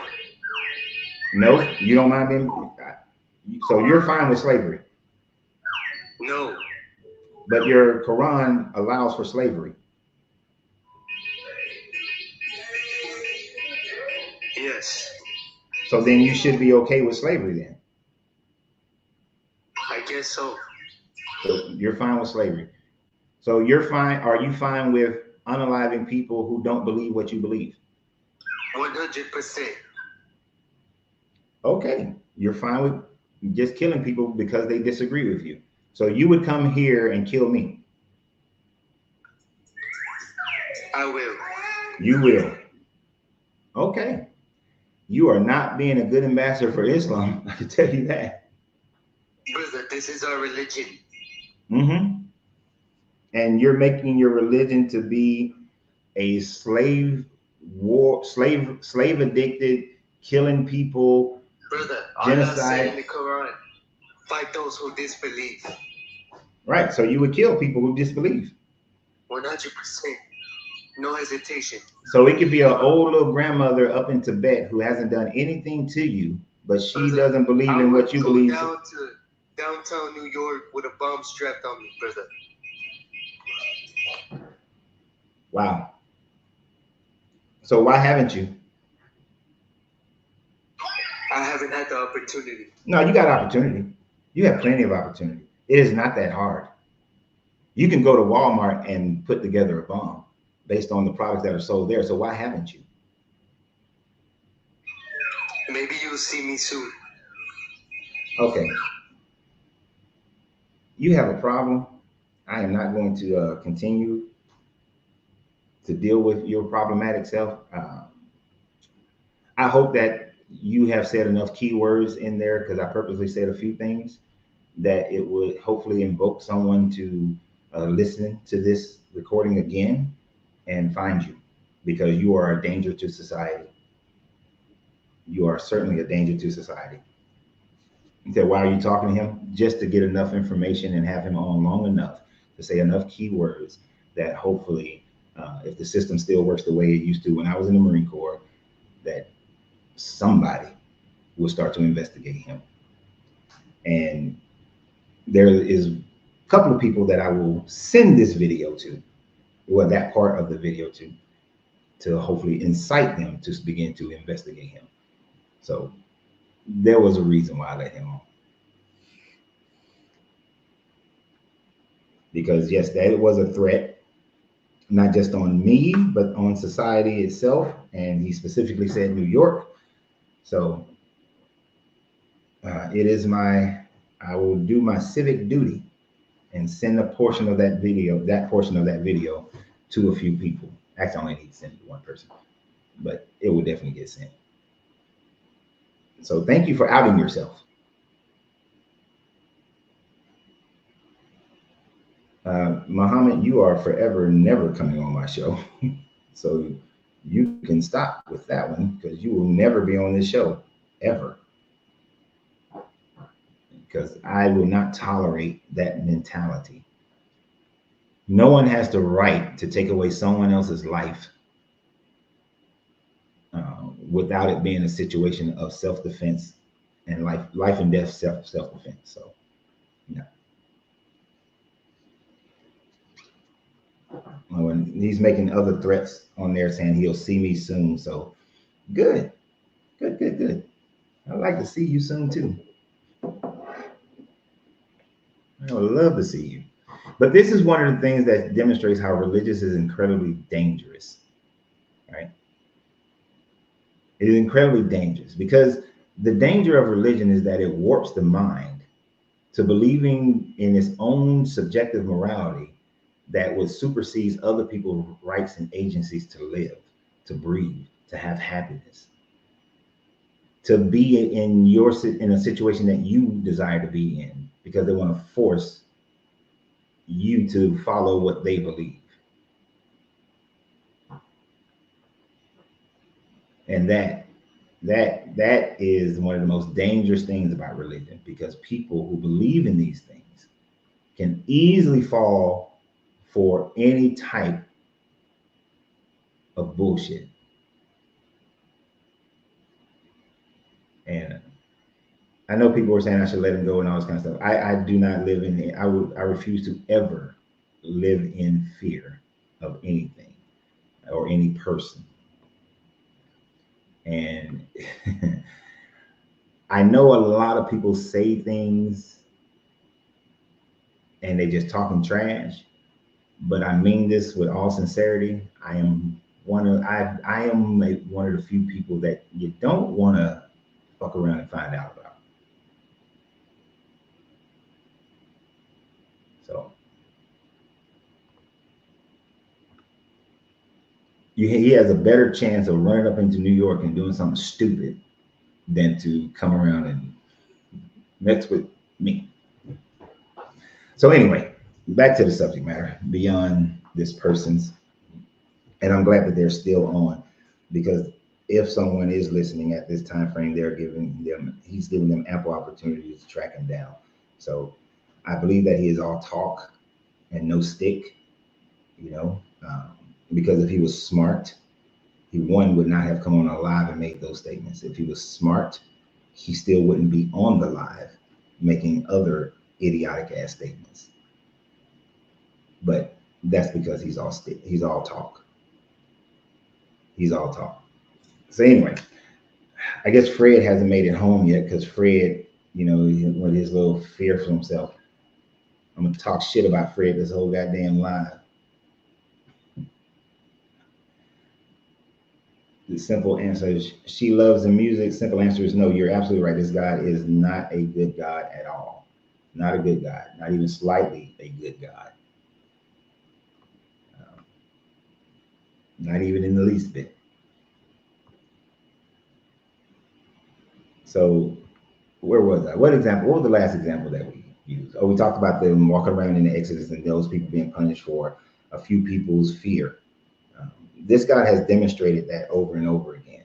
Even when the people were walking around in the desert and this God, and they were saying like, I know you gave us this manna, which manna is debatable as to what manna is, but some of the more leading theories is that manna is some type of insect excrement, and that they were gathering this insect excrement and they were so insect shit, and they were gathering it up and making it into bread. And when the people got tired of eating the manna, they asked for some meat. This God, instead of just saying, all right, you know what, I can understand y'all just been eating bread for all this time frame and give us something different. Instead, he gave them so much quail that they was puking quails. I think that we did the math on it, and I think the math was something like 1 or 2 trillion quails, which one is an impossibility. You just don't have that many quail existing in any one area at any time frame. But that's like, you ever seen Brewster's Millions? Oh, I'm gonna give you some money, But so I mean, he was the Brewster's Million. The uncle was like, oh, his father caught him smoking cigarettes, so his punishment was that he locked him in a kitchen cabinet and made him smoke a whole carton of cigarettes. Oh, you complain about just eating manna? Fine. I'm gonna give you so much quail that you're puking quail, that there's dead carcass quail everywhere. I'm gonna disgust you with eating meat so that you'll be satisfied and happy with the damn manna that I'm giving you. That's an abusive parent that would do something like that. That's a very abusive parent.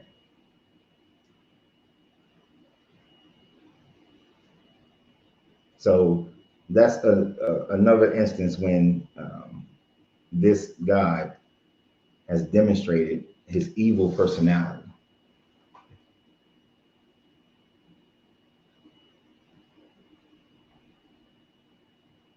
I appreciate the support of all you guys about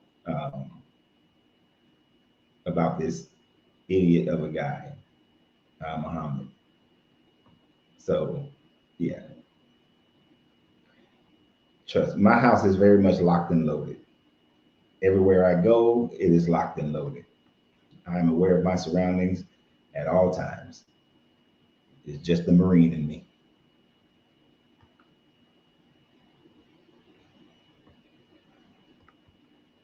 Evelyn is saying, and Evelyn, I never considered this, but if you think about it, I just launched a new series that I'm doing where I talk about I tell these Bible stories from someone else's point of view.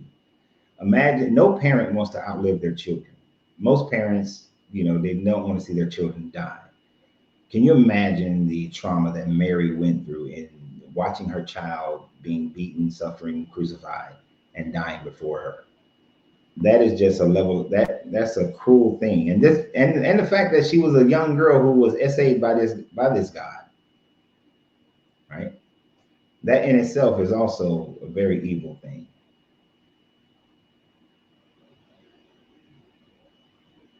The Bible is the most historically accurate ancient account in world history.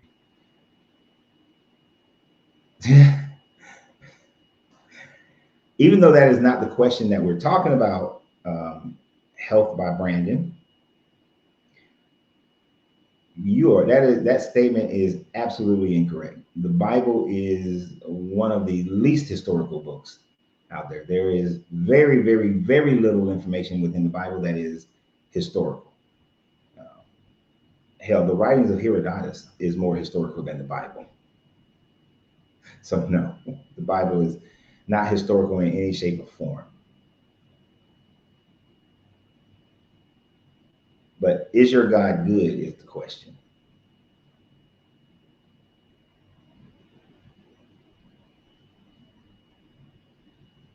Is the God of the Bible a good God? What's your thought on that, Brandon? Well, I would imagine since you think the Bible is historically accurate, that you would think that your God is good. But I would like to see and hear from you personally whether or not it is. And since Fred is afraid, would you like to come on the show, Brandon, and express how your God is good?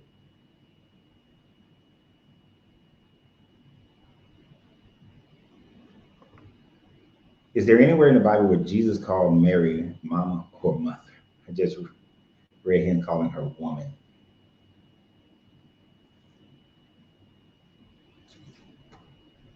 I don't think he's expressly said that anywhere in the Bible. It's written that way. I know that when they were outside the house and he was like, they was like, your mom and your brothers are outside, and he was like, who is my mother, who is my father, all that sort of thing. So the Bible just indicate that he acknowledged her as his mother. And yes, he did call her woman. Sometimes I call my mother a woman. Her name is Mary. I'm like, look here, woman. When she acting up, like, look here, woman. Let me tell you something.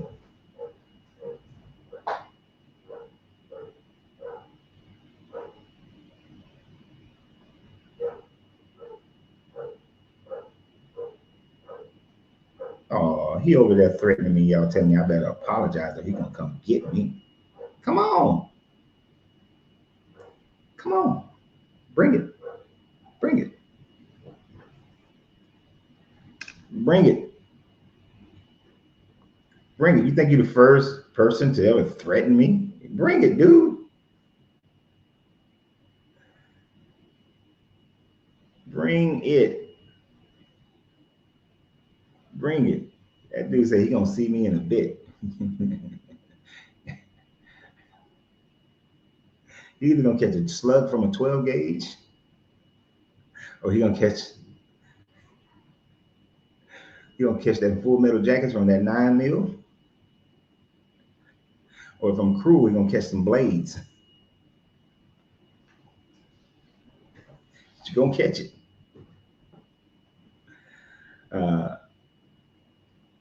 That's a false claim. Even a simple Google search would tell you that the Bible is mostly historically accurate. Ancient documents, 99% of scholars agree that the Bible is historically accurate.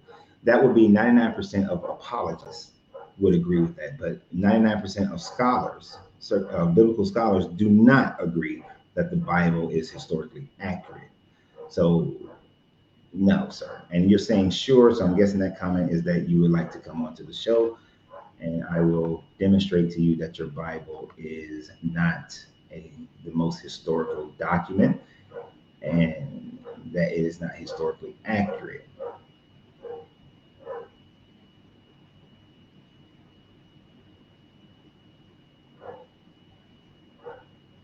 So that's the link.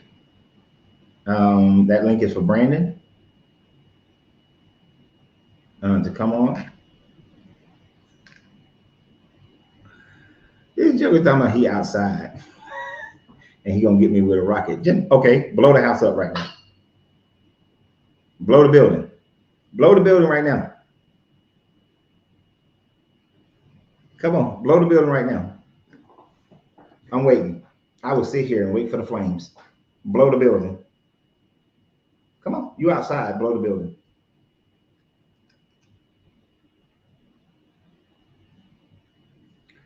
How do I come on the show? I just posted a link. You should see a link in the comments, Brandon.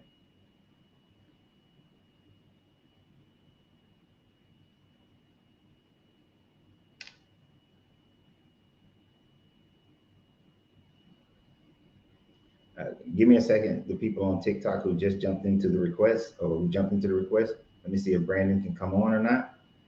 If Brandon can't figure out how to click on the link, it should just, then I'll bring you on.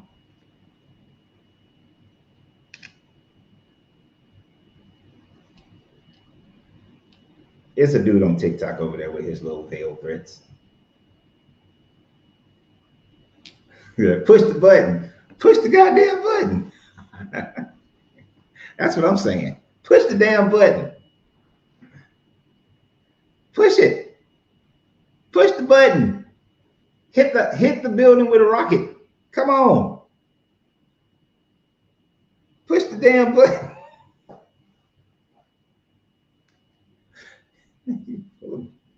That's bullshit. These people. Oh man. Well, I tell you, these keyboard warriors crack me up. They crack me up all the time. Love the keyboard warriors. You gotta love the keyboard warriors. I'm gonna do this, and or like Fred or James. I'm gonna get you in the name of Yeshua. I'm gonna get you.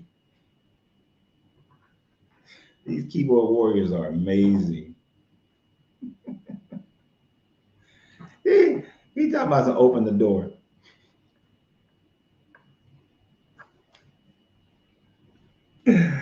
Ah, you got a rocket, man. I don't need to open the door.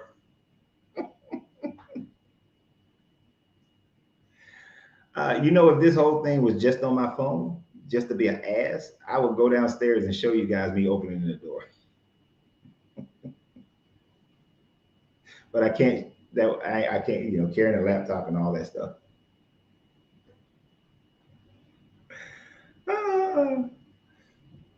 All these keyboard warriors. I'm gonna get you. Whoa.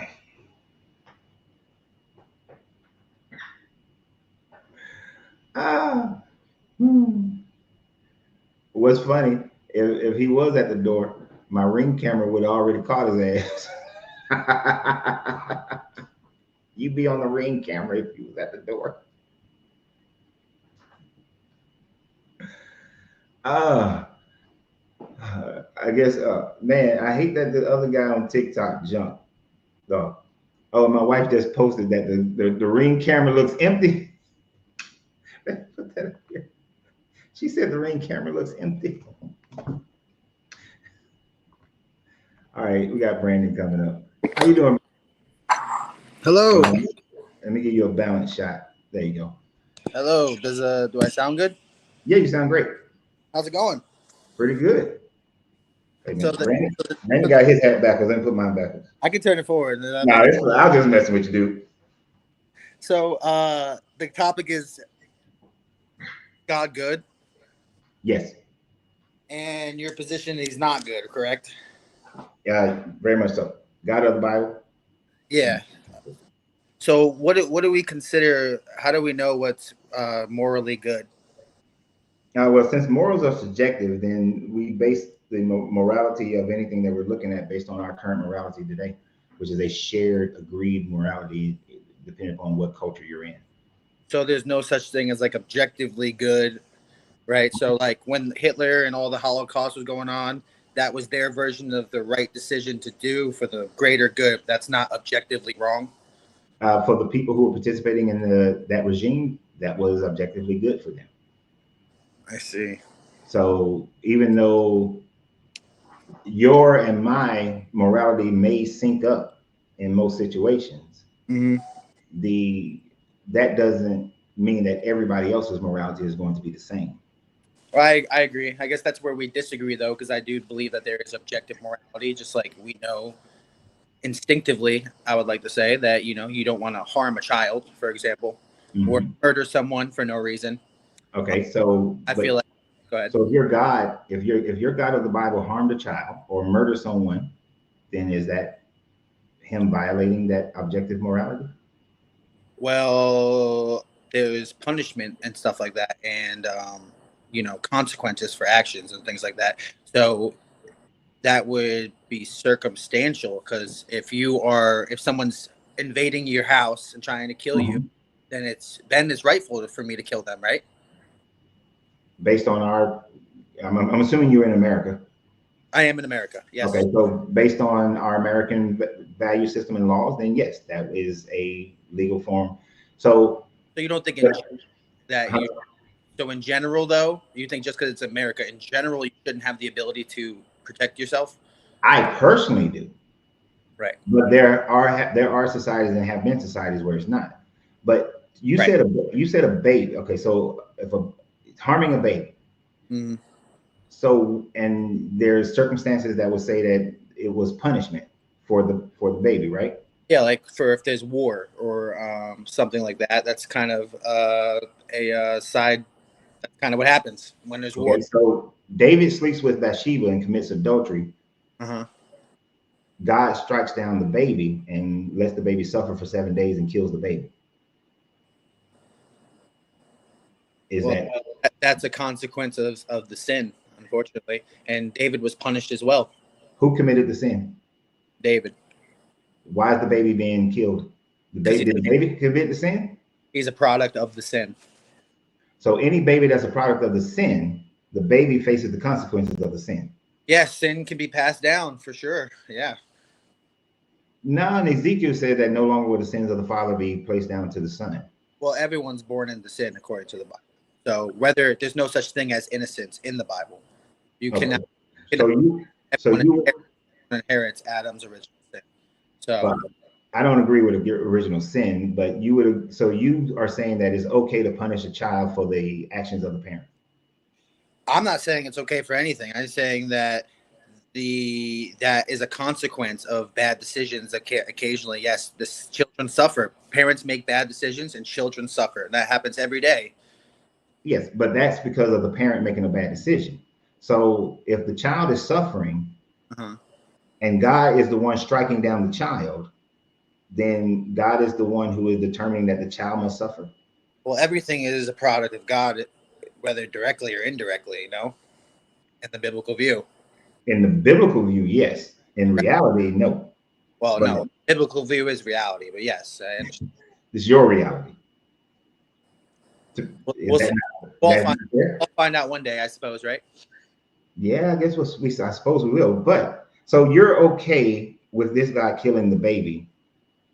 And what verse is this exactly that you're referencing? Oh, I need a This second. I this can't is leave. this is in it's in 2 Samuel chapter 12. Grab the Bible because I'm familiar with the story, but I'd like to look at it myself. 2 Samuel chapter 12. Sure thing.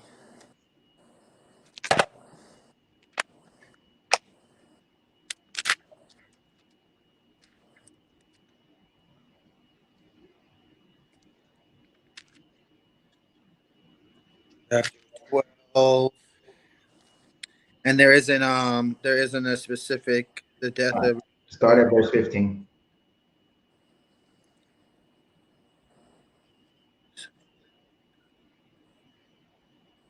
Save you some reading time. yeah. Just read. I was skimming real quick for the context.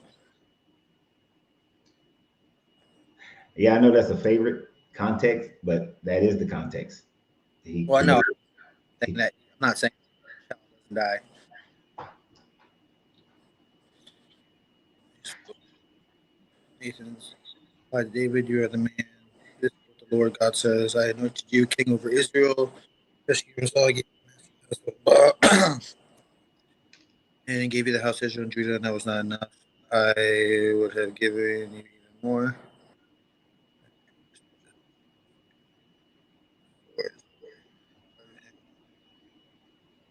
I believe you in this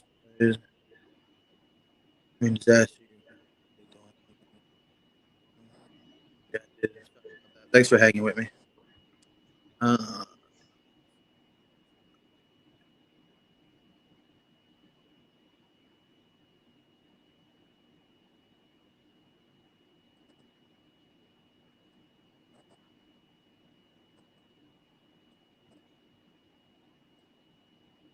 yeah, I would say that as if that's due to the disobedience.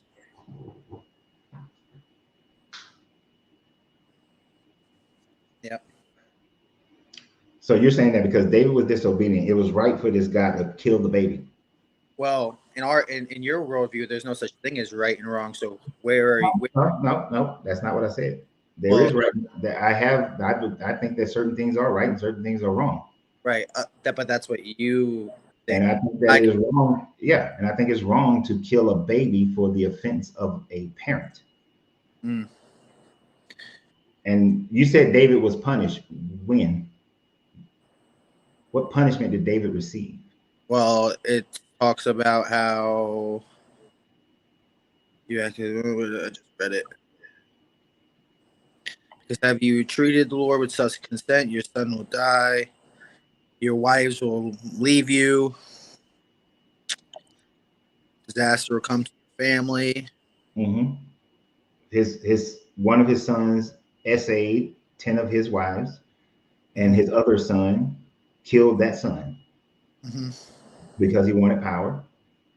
And then David did not promote any of his sons could inherit none of his other two sons couldn't inherit his lineage. Bathsheba had to marry the dude who killed her husband and forced her to have sex with him. So when did David get punished? I don't think there's any forceful sex either, but yeah. Yeah, anyway.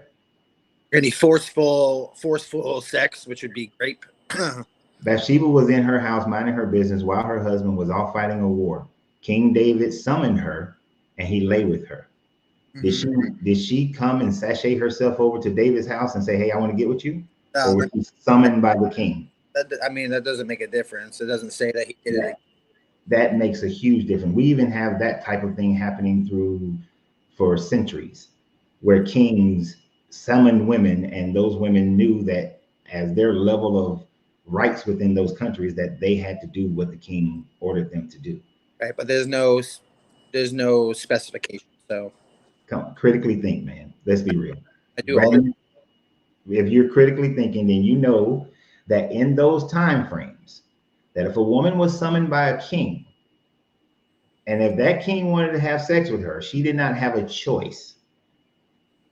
Well, it doesn't say that he did anything against her, and the next in verse 24 talks about David comforted her and went. Comfort her when? This is after he had sex with her and they've gotten her pregnant. And they're still together afterwards.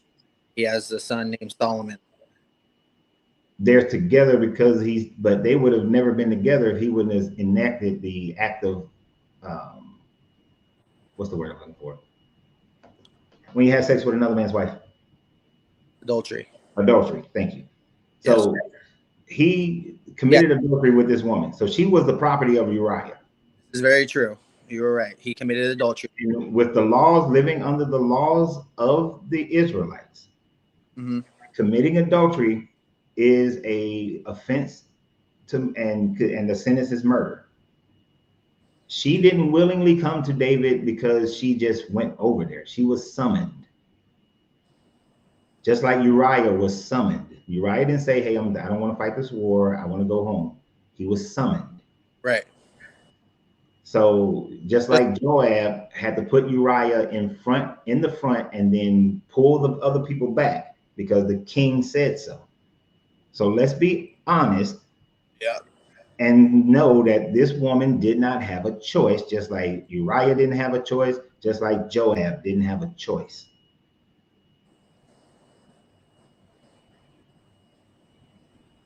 So, and then his sons essaying his one son essaying 10 of his wives, his concubines. His other son, I forgot, essayed his own sister and then kicked her to the curb so that she would be dishonored. And he did nothing to the benefit of his kids. So when was David punished? But that's a decision, man, though. That's a decision of man. God didn't do those things. No, but God killed the baby. And God through the prophet Nathan said that your house will be dishonored. Right. Yeah, due to the disobedience. Right.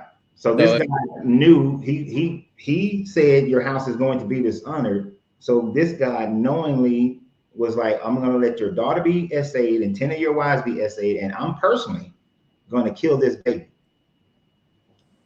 Yeah, I don't see any evidence of essayed again, but oh no, it was an Absalom. You froze.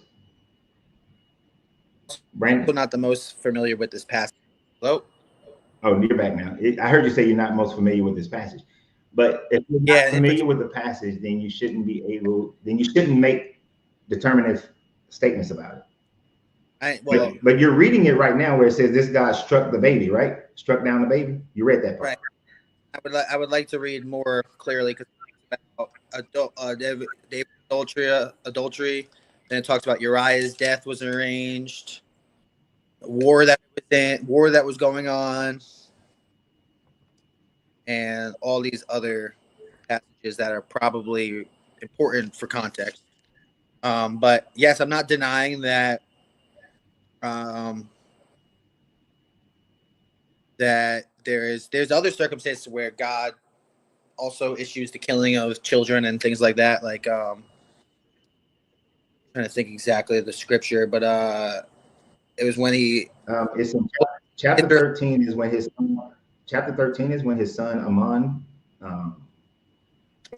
essays his sister and then does not marry her. And then he decides that he's not going to marry her. So this is the first part of fulfilling this God's prophecy that your house is going to be dishonored. And then Absalom avenges this sister by having Ammon killed. So your main point though is that God is not good because the baby got sick. The baby didn't get sick. The baby was struck down by this God. Right, due to the sin. Right. So to say that the baby got sick is kind of like, oh, it's something that just happened. But no, this God purposely struck down this baby for the for the sin of his father having sex with another man's wife. Yep, I agree. And to you, you look kind of young. I don't know if you have a child. I do. All right. So would you be okay with if you went and murdered somebody, or because adultery is not an offense in our society anymore, right? Respect of jail time or anything. If you went and murdered somebody, you'd be okay if they put your child in prison. No, I wouldn't be okay with that, but you know. So why would you be okay with a God that does that if you're supposed to be following this God? I mean, if that was the law, then that would be understandable. I'd like to take the punishment myself, obviously, but yeah, if I murdered someone, I mean, there's consequences. Right. So under their law at that time frame, there were consequences for adultery. Right. There were already the consequence for adultery was stoning, right? Yes. Death by stoning. So this God is the one who gave those laws. So why wasn't David stoned instead this guy chose to kill the baby? Well, I'm assuming it's due to, the kingship or the maybe the secrecy of it. Like just because you sin doesn't mean it happens in public that everyone knows. Well, actually, the Levitical law says that if a woman is taken advantage of like that, if adultery happens and the woman doesn't scream, or if it happens outside the city, that both the male and the man and the woman are to be stoned. Right. So again, I mean, when it's not like the whole city would technically. I mean, again, I don't know the exact context 100%, but I'm like, if I get someone murdered right through war, technically that woman is a widow, and I guess that's part of the reason why her son was cursed. No, Uriah hadn't died yet. He was still fighting the battle, very much alive. Well, I'm talking about the why the child died, because that's the child dies. Uriah. Oh, so she becomes a widow before she has the baby, but the offense and the punishment was already set. Mm-hmm. And the only reason she was a widow is because David purposely set him up to die. And for these offenses of conspiring to murder, which makes you a murderer, right? And then And the reason that he conspired on this murder was because he committed the adultery. This God, instead of enforcing his own laws that he gave to Moses, said, I'm not going to kill David. I'm not going to kill Bathsheba, but I'm going to kill the baby. And then imagine Bathsheba's situation. She now has to, she had to come and live with the guy who murdered her husband. And now she has to produce another child with the guy who murdered her husband. Are you married? I am. So if I came and killed you or had you killed, how would your wife be affected? Because I'm sure you know her psychology better than I do. What would her psychological profile be if she then had to marry me and produce children by me, knowing that I'm the one who set up your murder? I see what you're getting at, but I don't see how this makes God not good. Oh, the God not good part That's the main. the God not good part. People are fucking. I don't mean to curse. People are messed up. I agree with that. The God not good part in this scenario is, even though I will put the blame on God for the whole damn thing, but the main part that we can solidify here is the fact that David committed a sin to this God, and the baby was murdered by this God. But didn't eventually David like no longer be king? All this other stuff. No longer what became king? Yeah, it was like no longer king eventually, and the famine during his reign, and like all this other bad things happened to the kingdom and all that other stuff, So, right?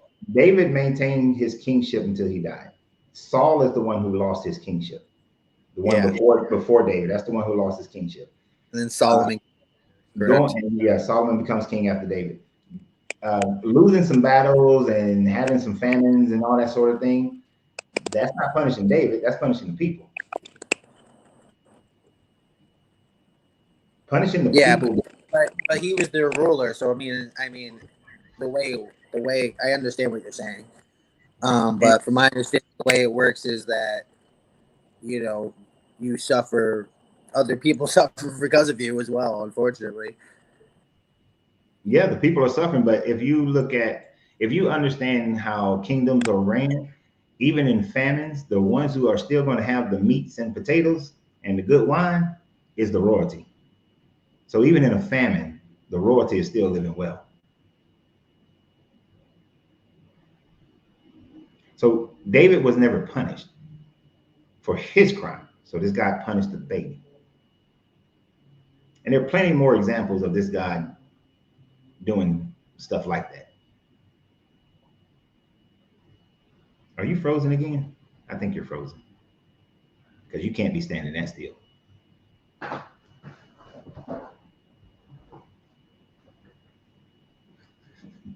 This is where you guys. This is where I mess with people like got that old sorry ass Wi-Fi, sorry phone system. Oh, Brandon froze, so I guess he's resetting. But yeah, there are plenty more examples. Plenty more examples of this God and his baby. But I gotta respect the fact that Brandon was honest about the fact that he wouldn't agree that that's a messed up thing. That's jacked up. So I give him credit for that. Yeah, I thought he was reading at first, but then I was like, wait a minute, no part of him is moving. He ain't blinking or nothing. So figured the phone must have froze or his Wi-Fi froze up on him. I don't know. We never know. We'll never know.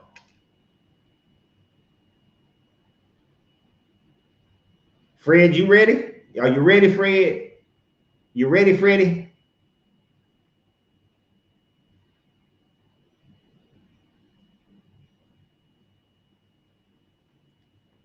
See, this is okay. See, here's the thing, Fred. Get your own show, and you can talk about whatever the hell you want to talk about. Nobody, unless I give permission, gets to determine what the subject matter is going to be. So you need to understand that first of all. You don't get to determine what the subject matter or the conversation is going to be. The subject matter and conversation is going to be what I allow for it to be. So if you come on this show, you are going to have to first, before we talk about anything else, defend the fact that you believe that this God is good.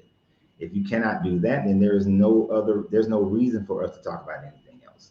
And plus, the fact that talk about your book, that's a problematic since I don't have a book. Since I don't have a book, I can't talk about something that's not real. I don't have a book. So what the hell are you talking about, Fred?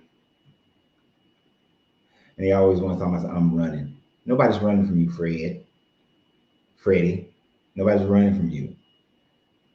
There's nothing to run from. You have to be able to display the subject matter, whether or not your God is a good God or not. And then I am not the one making the claim that there is a God that exists, so therefore there is nothing for me to defend in considering whether or not a God exists or your God exists. I don't have to defend that. Please add subtitles.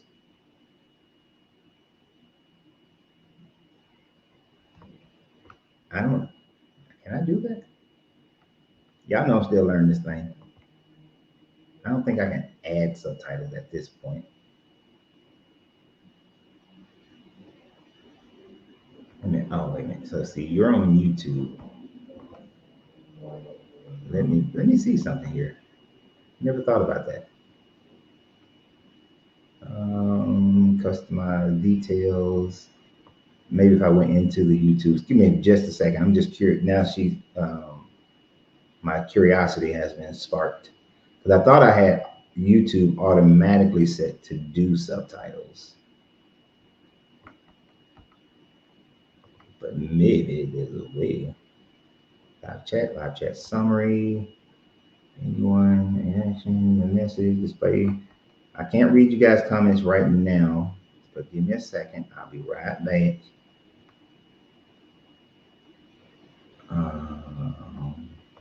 I'm just curious of something.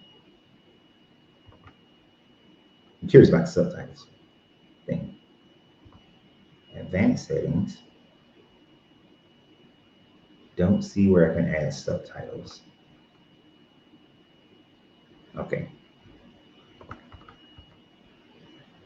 I don't think I can add subtitles to it right now. So sorry. Yeah, I was clicking all over YouTube. I didn't see where I could right now. And if I couldn't, I wanted something quickly. Fred, you said the same thing yesterday.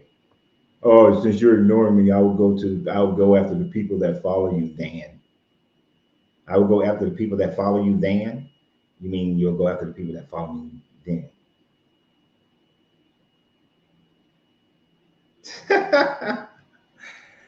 Oh, a work in progress. Hey.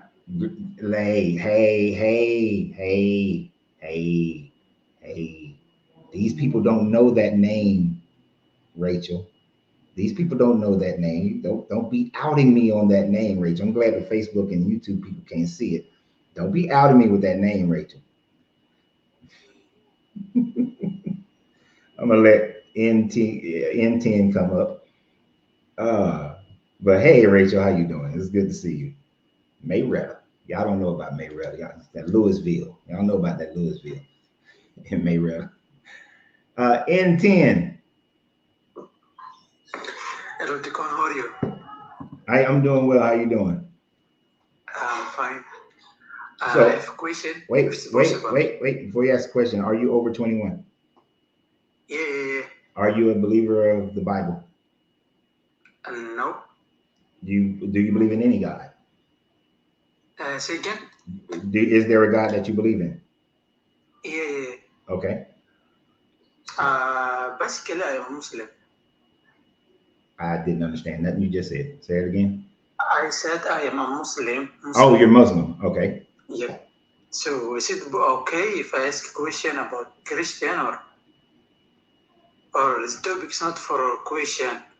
I mean, I can. I'm not as well versed with the Quran, but I am versed enough to ask the question: is your God good? Is your God good? Yeah, probably. Yep. You said probably. Yep. So it's Good, as I like it's asked just it. it's basic. It's something like that. What to call like for us in English is not good, but it's one of his characteristic. Like he's merciful, you know. So is it merciful to own slaves? No, like this, like when it comes on us, like on this time, he's like everyone is same, okay? Because he gives his what he like the food, everything. Let's say that. But when it comes when the judgment day, is specific for the believers. It's The mercy is specific for the believers. It's specific for the believers. Yeah, when it comes the judgment day, like after the end of this. I'm sorry, but I am struggling to understand what you're saying. Okay, but you know, I just like I would like it to ask you a question, but when it comes that, I don't know even like how I can explain you because I'm trying my best to make an easy English, to make it easy English. I know, and I get that English is not your first language and you're struggling with it, and then the accent on top. Yeah, you can tell that. I can barely make out what you're saying. Yeah. Like I said, like example, when it comes mercy. Right, I get mercy. You are Christian, right? And No, I'm Muslim. I'm not Christian at all. Who? I don't. Okay. Example. I don't believe in any God whatsoever. Okay. Example. You are whatever you are, and I am Muslim, and Allah, like we call Allah God, or English you say God. And when it comes mercy, equal, like you know, it's equal. His mercy is for everyone. His mercy is for everyone, but yet he condones slavery. Yeah. How is there mercy in slavery? Slavery. Yes. What kind of slavery first? What do you mean? So the Quran condones chattel slavery, although you are supposed to make a way for them to gain their freedom. It still condones the institution of slavery in itself. Do you think slavery is good? Slavery. Okay, let me tell you something. Okay, normally the slavery we know, like if we say like this guy is a slave, that means he can't do what the other guy who is free, like right? He can't do what the other person that's free. Well, he didn't come. Same, he can't be same. He was forced. You're forced to do. Yeah, forced. But in Islam, what we call abd, we call abd. Yeah, it's Arabic. It's abd. English slavery. You say slavery. Yeah. Abd means when like you submit Allah and you follow what He orders. The law, like the Sharia or the Quran, whatever the religion, you follow the religion. That's what we call like, and you are exactly, you do what like the religion orders you.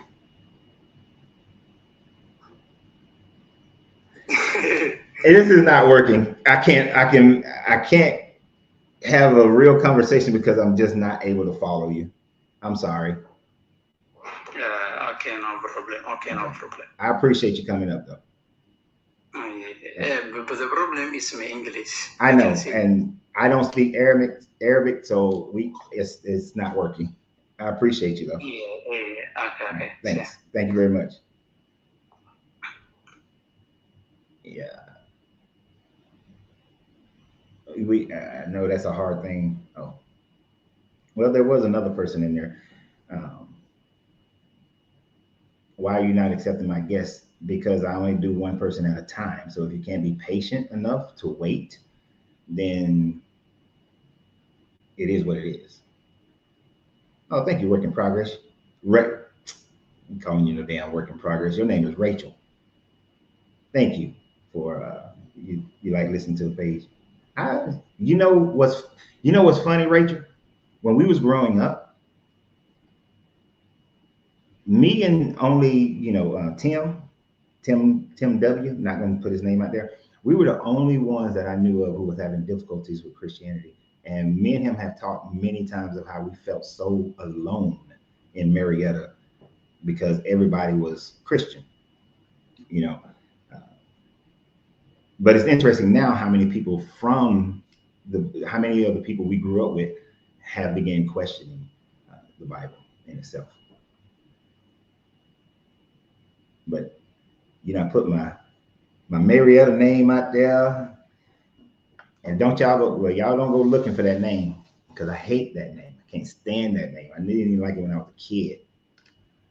All right, so Fred is still hanging around, yet Fred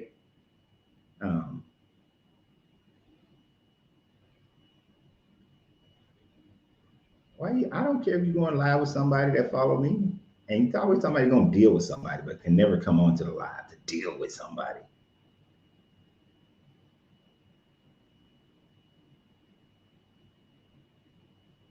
Yes, I'm here watching in the background.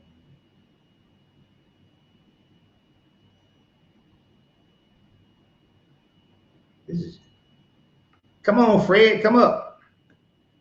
I don't know if the other person who wanted to come up is still there. You don't have a name. All you have is a picture of an arm and half your head. But let's continue. Now, I know how you guys are on my show. I'm going to light this other cigar. This does not mean that we're going to be live for the entirety of this other cigar. So some of y'all who know that usually I end my shows when all my cigars are gone, don't get too excited. Don't get too excited. Yes, this is one of the things that demonstrates that you don't have to have a lot of information to recognize whether or not a God is good or bad. Doesn't Allah in the Quran says he hates non-believers and will send them to eternal hellfire also. Allah says that idolatry is worse than murder and rape. Yes. And just as the first guy who was Muslim who came on saying that he thinks it's perfectly fine to be able to kill people who don't believe in Allah, that in itself saying that, oh, a person was born in some other place, never heard of your God, but you have the right to go kill them because they don't believe in your God. That is evil, pure and simple. Evil in every way.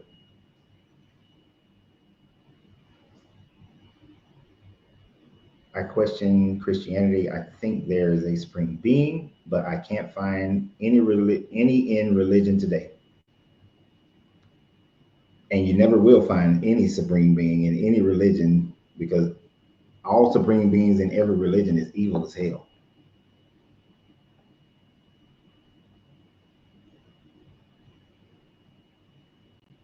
Every religion. Now, understand, not every philosophy is a religion.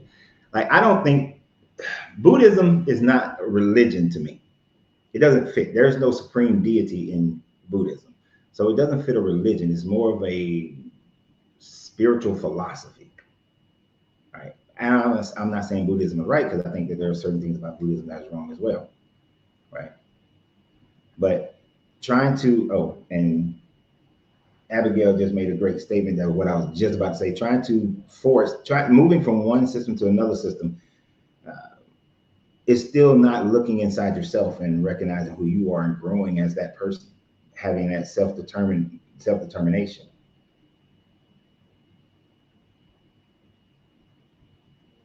So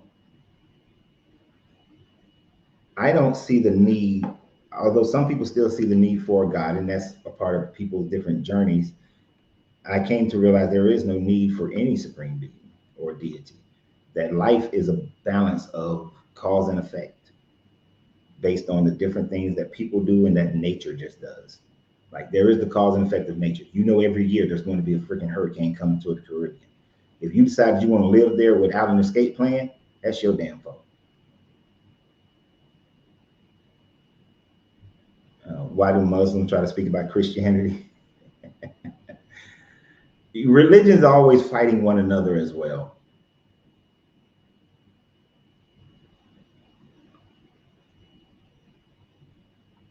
And see, this is some of them dumb Christian statements. Why you don't know about other believers, sir, and go? over them, sir, because the devil will not allow that. Okay. So first of all, that's an incoherent sentence. Um, you and James Williams need to work on y'all English. Um, but I know about other religions. Have I ever studied them to the level that I study Christianity? No. Why? Because I was born and raised into Christianity. So why would I have spent 30 years studying another religion?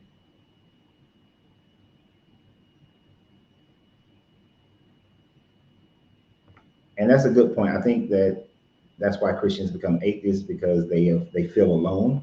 Many people want to be part of a group, so they will join a religion because they want to feel accepted. And that is one of the hardest things for people to have to deal with when they're questioning the Bible and beliefs, that they still want to find a group that gives them acceptance. But you have to have that acceptance within yourself first. You're no good to anybody without accepting who you are.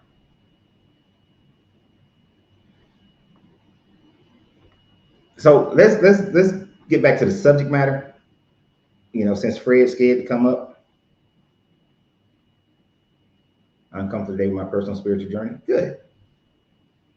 Amen. Let me see something real quick. Oh, okay, Rachel. Now that I'm looking at the picture, I know exactly who you are. I had a different Rachel in my mind, but now that I know exactly who you are. So we talked about the fact that this guy just killed the baby. We talked about how he just went around and he killed all the people who came out of Egypt that he was supposedly saving, and punished other people and punishing them because of other people. We talked about this guy killing 42 young men because he called a dude Baldy. There are plenty of other opportunities where this guy demonstrates that he is evil. We talked about how he instead of him feeding his people properly, he decided to give them so many quails that they got sick. This guy has continuously showed a behavior of that. Like, okay, wait a minute. As soon as I get ready to start talking about something else, here come Brandon. Hey, did you miss me? Wait a minute. You got your Wi-Fi fixed? My phone just died. See, you need to go get you a better charger.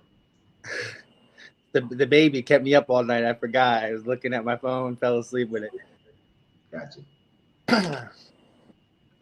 I don't necessarily remember where we left off. There was something about we were going into more detail of the situation, and then I basically came back to the point where, is God good? And your position is no, he's not, because he kills babies. And mine, I guess, would I guess the official authority I would have is that that God knows all. That was part of David's punishment, and also all children go to heaven. So it wasn't like necessarily that. What? Okay, first David didn't get punished, but then David's punishment was the death of the child. Talked about how the sword would never depart from his house. So bunch of deaths in the family. Other evil things would happen. He was also publicly disgraced for it, obviously. So David's punishment is he gets to live, but this other baby doesn't get to live. How is that just? This is supposed to be a just God, right? Right. Yeah. I mean, where do you define your standard of justice? Is like what I would like to say. In this situation, my standard of justice would be that if the person who commits the crime has to do the time. So I would not punish someone else for another person's crimes. Right. And you think I see what you're saying, and it's like I'm not, because it's hard to justify what I'm not trying to be like, yes, I think other people should suffer for others, but that's essentially what Jesus did for us, is he suffered for all of us. So it's not like it's the substitution isn't like it's unheard of. But there are Bible verses where it says that you will suffer due to your father's sins and stuff like that. So right. I would say that's where my ultimate authority comes from God. So who am I to say on who should suffer and who shouldn't suffer? based on particular situations, especially when regarding like something prophetic like this, I suppose. Because of that base innate thing of justice that you know you have inside of you that causes you to say question it, but yet because you have this belief, you have to override that instinctive justice that you have. Oh, this is one particular passage that is tough. And I didn't grow up Christian either. I used to be an atheist, so I just realized how illogical atheism was as well. So I have more. Well, it's not illogical, but very logical. So, do you think it's justified that 42 young men are killed by bears because they called Elijah bald? They pointed out a fact. Hey, here's a fact. You're bald. And so I need to study the Old Testament. I need to study the Old Testament more because I know the New Testament very well. So 42 young men or children were killed because they called a dude bald. I heard that story. It was like because they were like they were like making fun of him basically, right? Mm-hmm. Yeah. Do you think a just God and his justice system think that crime fits that the punishment fits the crime? Again, based on my understanding, and I don't know that story too well either. I've just heard it. Yeah, whatever the Bible says, I agree with. So, Brandon, I don't want whoever created the universe, whoever created me and the universe. Yeah, I think they got it. They got it right more than I do. That's what I would have to go with. You might not like that answer, but that's what it is. Brandon, that is just as crazy of an answer as. So I don't know if you was on here when the guy Muhammad said he's going to come and blow up my house and kill me. But you laugh. But I'm not laughing. Here's the thing. Here's the thing. Uh-huh. His mentality towards his God is the same that you have. It's just you live in a country where you're not going to be fanatical. Hopefully. Yeah, but there's nowhere in the Bible that instructs me to kill someone if they disbelieve or something like that. If we're talking about Islam, that's a completely different religion. There is quotes in Islam where it says to kill disbelievers. Okay, but there's nowhere in the Bible and it tells me to love my neighbor like myself. That's what it tells me in the Bible. But the Bible tells you that if your child grows up and your child is unruly, that you're to take your child to the elders, and then if they determine your child is unruly, place your child in front of your door and then stone your child to death. Or just more Old Testament stuff? Yes, it is.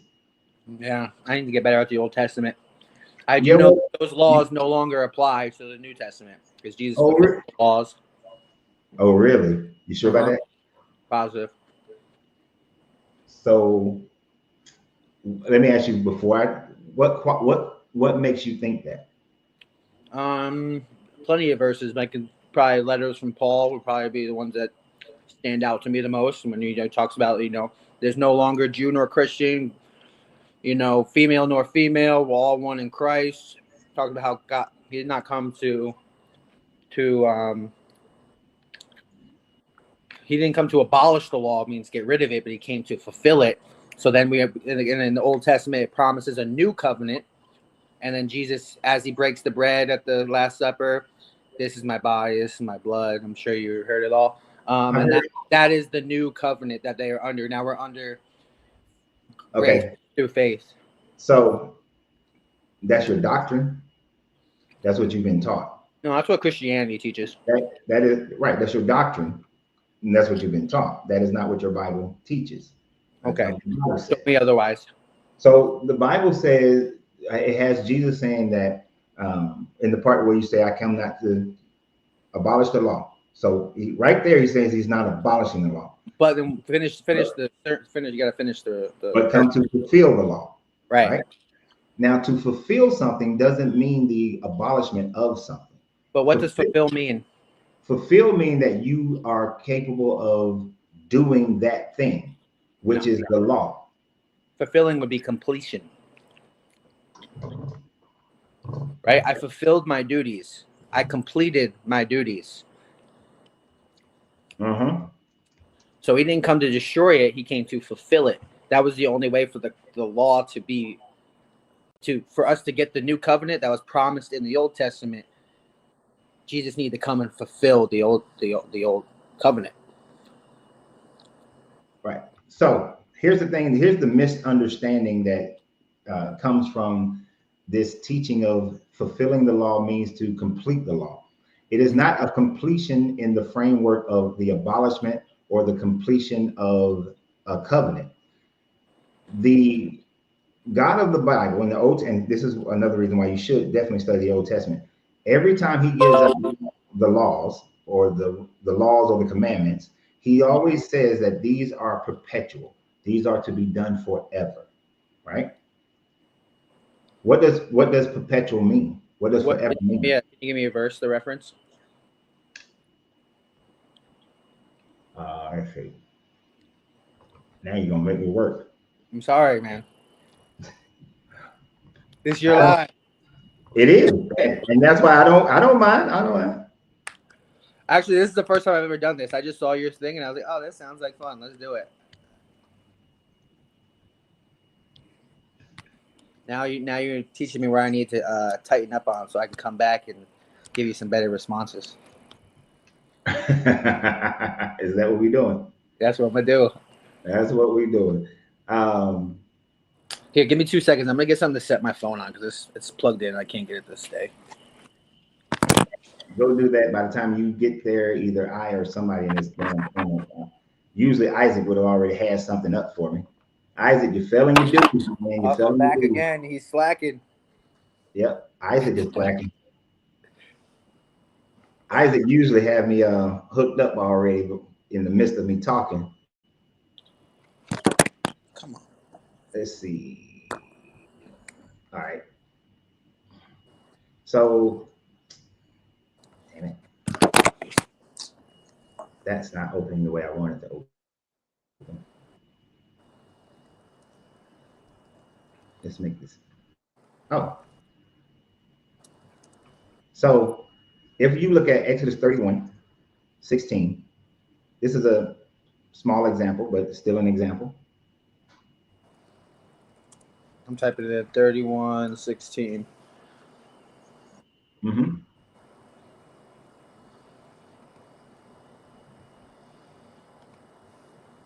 All right. So this is one of the law of the Sabbath. 13:16. You said. Okay. What did it say? It says, and it will be like a sign on your hand and a symbol on your forehead that the Lord brought us out of Egypt with his mighty hand. What are you reading? Exodus chapter 13, verses 16. No, 31. Oh, I'm sorry. 16. I might be dyslexic.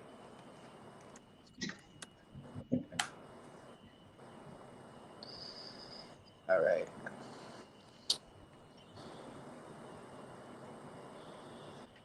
The Israelites are to observe the Sabbath, celebrating it for the generations to come as lasting covenant. So how long are they supposed to do this, the Sabbath? Observe the Sabbath because it is holy to you. Anyone who desecrates it, put to death. Those who do not work on it, cut their people off for 6 days to be done, be the seventh Sabbath, holy day, blah, blah, blah, etc. The Israelites are to observe the Sabbath, celebrating for generation to come. It will be a sign between me and the Israelites forever. And in the sixth day, the Lord made the heavens and the earth, and was refreshed.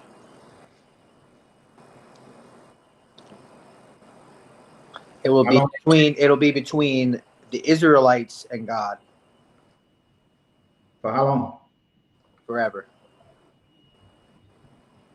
So if Jesus fulfilled if fulfillment in Jesus, that means that you don't have to do that anymore, right? I think that's a tough answer, but I'm not an Israelite, right? So how would this apply to me?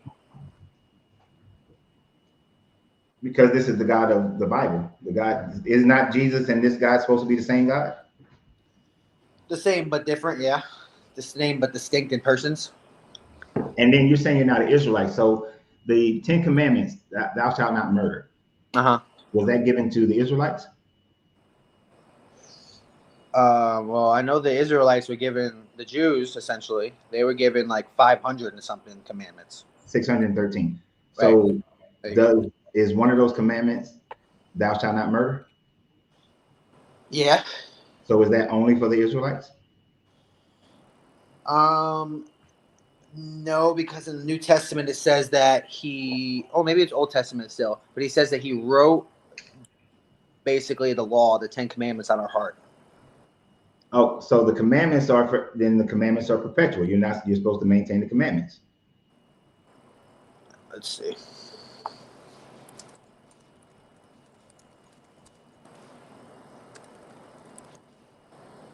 According to this verse, yes.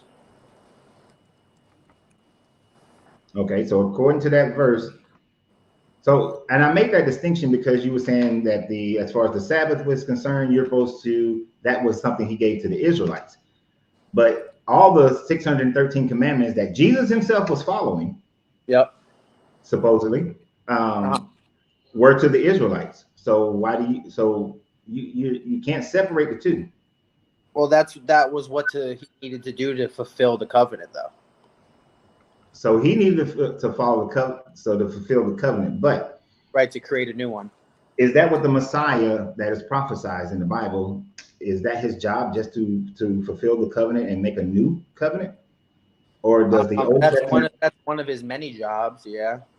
There's not the covenant that is made that the Messiah of the Old Testament is supposed to do. Is he's supposed to establish Israel as a kingdom and be his king for eternity, a perpetual state of kingship. Right. But the New Testament, it talks about how they are now spiritual Jews who are no longer a Jew by circumcision. It's circumcision of the heart. That's Paul. Correct. Paul is in the New Testament and part of the gospel and whatnot. But in the Old Testament and for Jesus, circumcision, is a sign of you being a believer a follower of this God. Correct. So, are you going to follow Paul or are you going to follow Jesus? Because Jesus also said that not one tittle shall be taken away from the law until heaven and earth passes. That same passage that you was talking about earlier. If you continue reading it, not one tittle shall be taken away until heaven and earth passes. So has heaven and earth passed away? Not that I know of. Well, you're still alive right now on heaven and earth, on earth. So that would be no. Heaven and earth has not.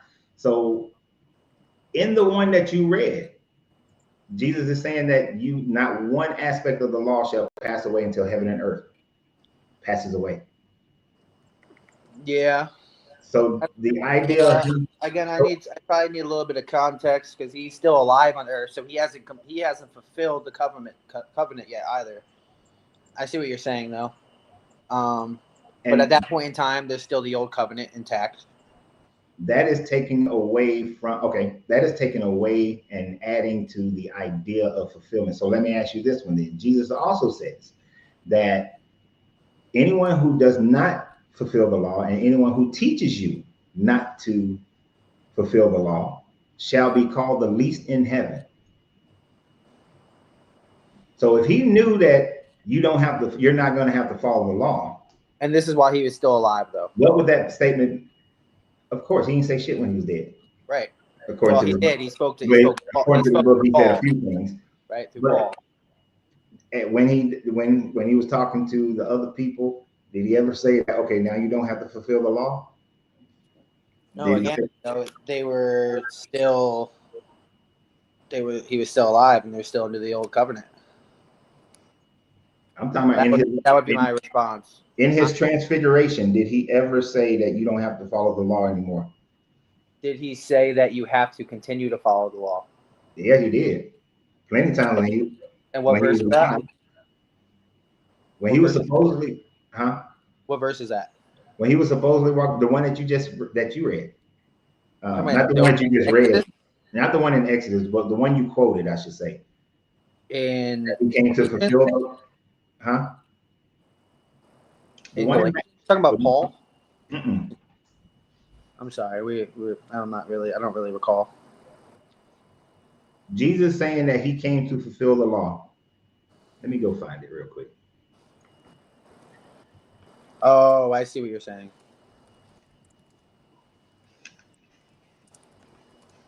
Let me find it real quick. I don't make it a point. Matthew 5:17. So Matthew 5. All right. So it says that do not think that I have come to abolish the law or the prophets. So right there, he's saying he's not come to abolish the law. So Abolish means get rid of, though. yes, I have come not to abolish, but to fulfill the prophecy. I truly tell you, until heaven and earth pass away, not one stroke of the law will pass from the law until all is accomplished.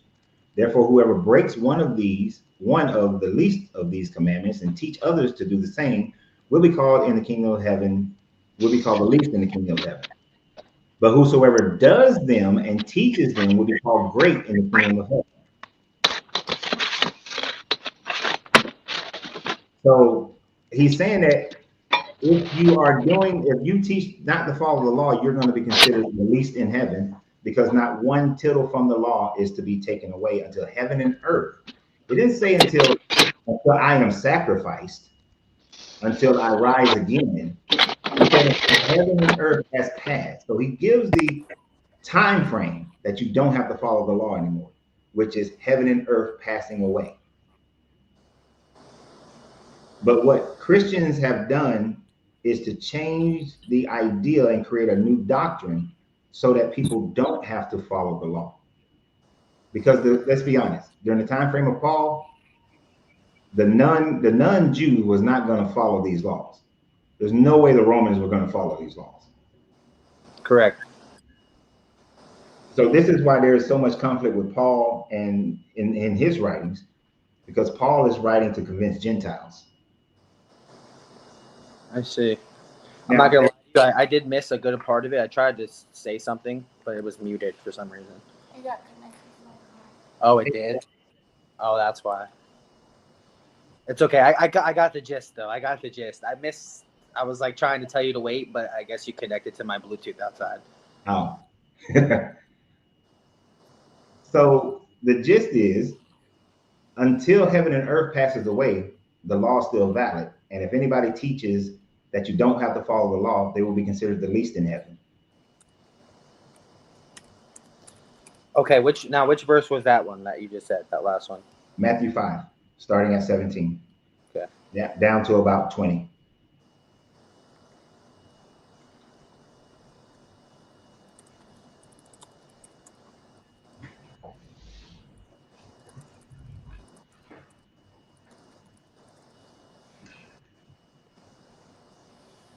But isn't there also verses where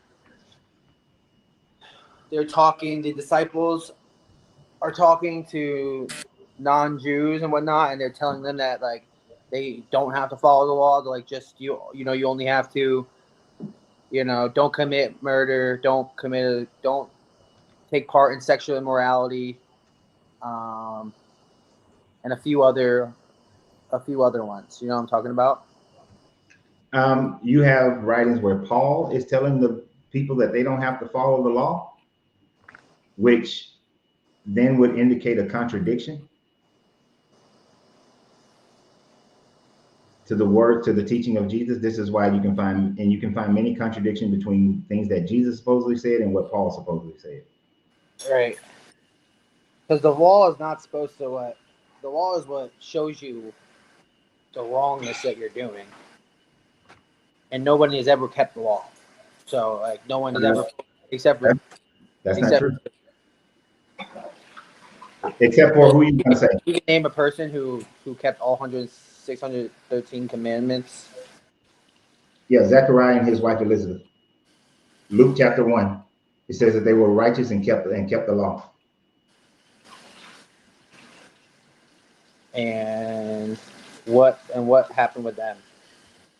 What do you mean? What happened to it? What were they? What was their significance? They are the parents of John the Baptist. Ah, I see. But you just said no one can keep the law, but the Bible in the New Testament, because I could have Maybe went with not no one. Maybe not no one. But it was. I know it's hard to follow because there is Bible verses that say like the law is like impossible to follow. Deuteronomy. So Deuteronomy chapter 30 has this guy telling the people that keeping the law was not too hard for you. In Deuteronomy chapter 30, the God of the Bible says that keeping the law is not too hard for you. So if another part of the Bible says that it's impossible, who's right? I don't think it said it's impossible, but it was like to make it easier. There's like verses where I need to study more. But yeah, I guess a lot of the stuff that I'm seeing about the law is Paul's writings. For Christ is not the end. For Christ is the end of the law for righteousness to everyone who believes. We know that a person is not justified by works of the law, but through faith in Jesus Christ, so that we believed in Christ in order to be justified by faith in Christ and not works of the law, because by works of the law, no one can be justified. Mm-hmm. Yeah, that's what Paul wrote. So this is why oftentimes I ask a Christian, are you a Paulinian Christian or are you a Jesus Christian? Because you can't be both.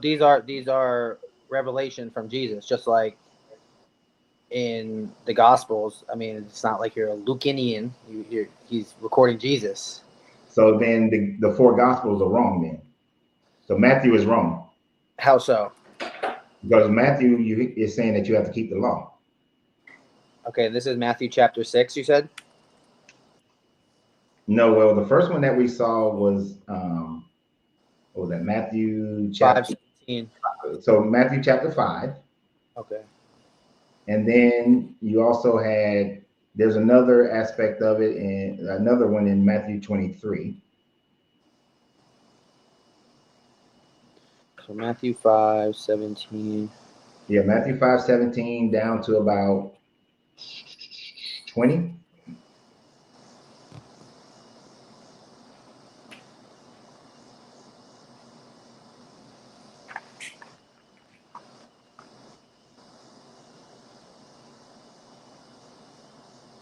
And then of course there's Matthew 23, starting at verse 1.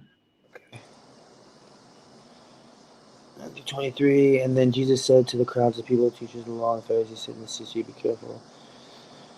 Oh man, you got to read it so the people can hear it. Then Okay. Jesus said to the crowd and to his disciples, the scribes and the Pharisees sit on Moses' seat.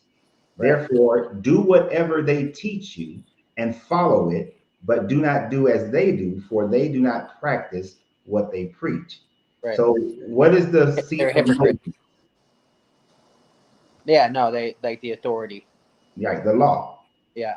But the Pharisees are not following the law, so they're saying they teach you the law, but they themselves don't follow it. So don't do what they do. Right. So here's my pushback. Right. Matthew specifically is talking to Jewish people. Right. That's the context. Is talking to the Jews. Right. So he's telling them what to do as a Jew. Is that not correct? Matthew's audience is towards the Jewish people. Right. Yeah. So saying that to follow the law, I mean, that's what Moses taught as well. So then, so Jesus wasn't talking to you. He wasn't talking to anybody else.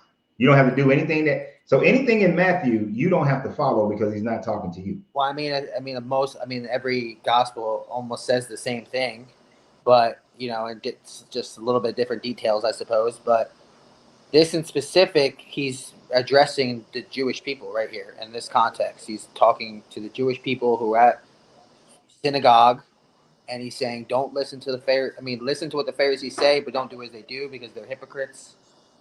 And then he goes on lower down. He talks about, woe to the teachers of the law and the Pharisees.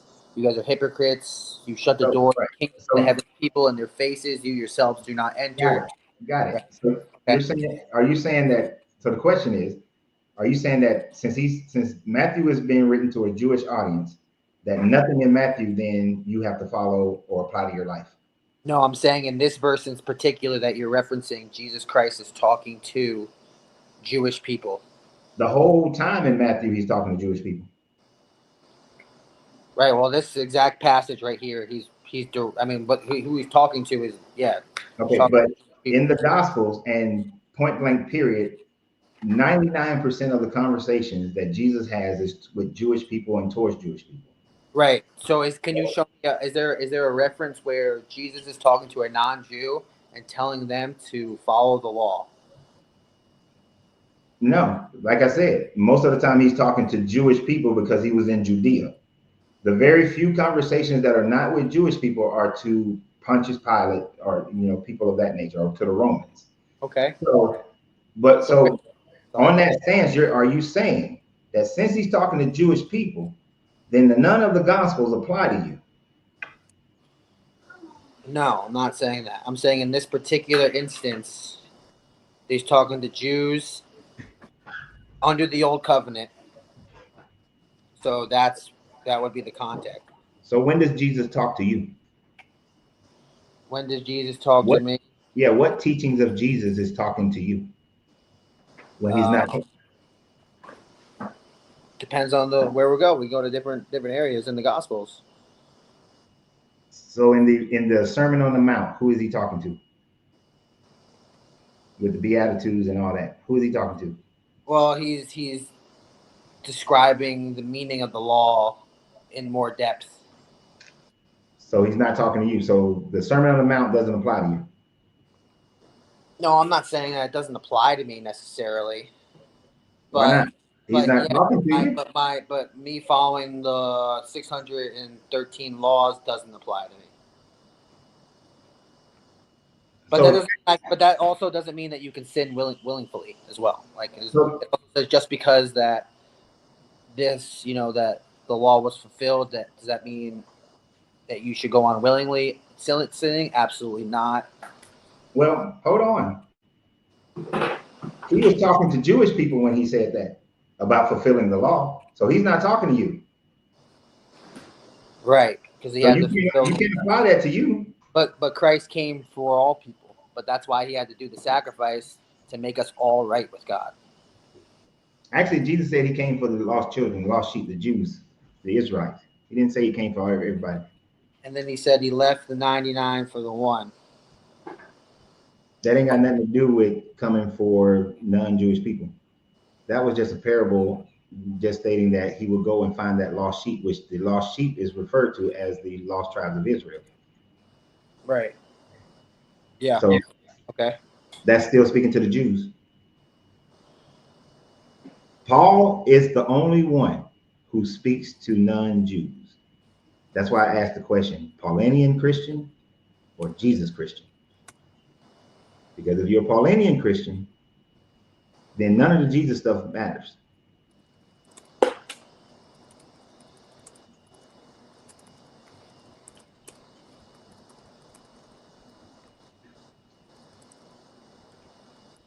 I don't see a difference between the two. They're both applicable. They can't be both applicable because that would mean they wouldn't have any contradictions. But when they have contradictions, that makes them different. That makes them have a different point of view. So, for instance, in what we're talking about, when the Jesus character is saying that you are still supposed to follow and do what the Pharisees say to do, which is the law, but then Paul is saying that you don't have to follow the law, those two truths those two things can't be true. I see where you're getting at. And I feel like there's an explanation. I just don't know it. I'm going to write this stuff down though. And I can appreciate that. Here's one of the things. I understand where you are. We are born and raised, or we are surrounded by a society, right? And when we come to a religion, we usually follow what the society, the modern culture of that society is saying is the truth. the true understanding of whatever the religion is. And because of that, we develop this sense that there has to be a reason for this truth to be right. Well, I wouldn't necessarily agree with that. I believe it or not, I'm a very skeptical person. I thought this was mumbo jumbo for a long time, but I actually had a supernatural experience. That's kind of what I would attribute to the even consideration of it. So that's what I would start with. Is that's kind of I'm that's with you. kind of what led me, because then I'm like, if this is this, and trust me, I rationed. Maybe it's just my mind wanting to believe this, et cetera, et cetera. Psychology. I was a psychology major. So let me ask you this But there question. just was not enough, and then there's just so many other people that are experiencing it as well. So it's I see what you're saying though, as far as So here's a question of your experience. Now, I usually don't argue experience. yeah, I know it's anecdotal, but And like so you have a supernatural experience. Do you think that people in India have had the same supernatural experience you have? yes, that's why I think it's crazy. Is that Okay. they're happening all over the world, Wait, right? but yet Uh-huh. they say that person, and I've met many of them who have made this claim. They had a supernatural experience which showed them that Brahma is real or that Allah is real. Yeah. So can you see that depending upon the culture you're in, Uh-huh. it has influence on where you place this supernatural experience?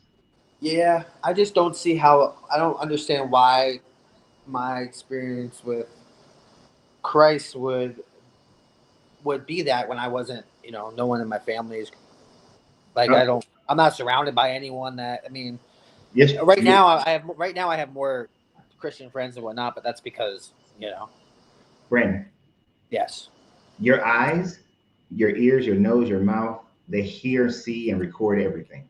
yeah. Just living in America. I'm You're, confident that there's an explanation for hold the on. quote unquote contradiction, I though. know you want to find it, but hear this part No, out. I'm not looking right now. I'm Just, trying to talk. but I'm trying to talk to you. I'd just rather I go look up I'd probably go talk to Sam Shamoon or something like that. Do you know who that is? okay, but living. Oh, Sandra Gruber, yeah. No, Sam Shamoon. He's a No. yeah. I mean, he's really. It doesn't matter. Go ahead. But living in America, Yeah. you are surrounded by Christian culture. Mm-hmm. Whether you're watching television, whether you're driving down the street, you see church. You see a church and a liquor store, a church and a liquor store. You see churches on every corner, right? You hear people talking about Christianity. You see people going to church. Going to churches. You don't see mosques and temples all around. So your reticular cortex is not recording. It's recording more churches and more Christianity than anything else if you're living in America. So So the you're piece. surrounded by it without you even noticing it. Sure. No, I can agree with that. And So so you're the influenced. the feelings that I'm getting as well, and based on the truths that I've read in Scripture, they're all just what you would say is just to make me feel good, right? Or whatever the case is. Or well, I think I heard you say earlier that we all want community Yeah. or something like that. So that's what you think that I was looking for, and that's what. Oh, I have no idea about your experience because you haven't told me what your experience was, and we don't really get into that kind of thing on here. Yeah. Whatever was the causation. I was talking to somebody. We was talking about something else. Somebody asked a question about why some atheists become Christians because out of loneliness, and I was just explaining that yes, some people do because they need community,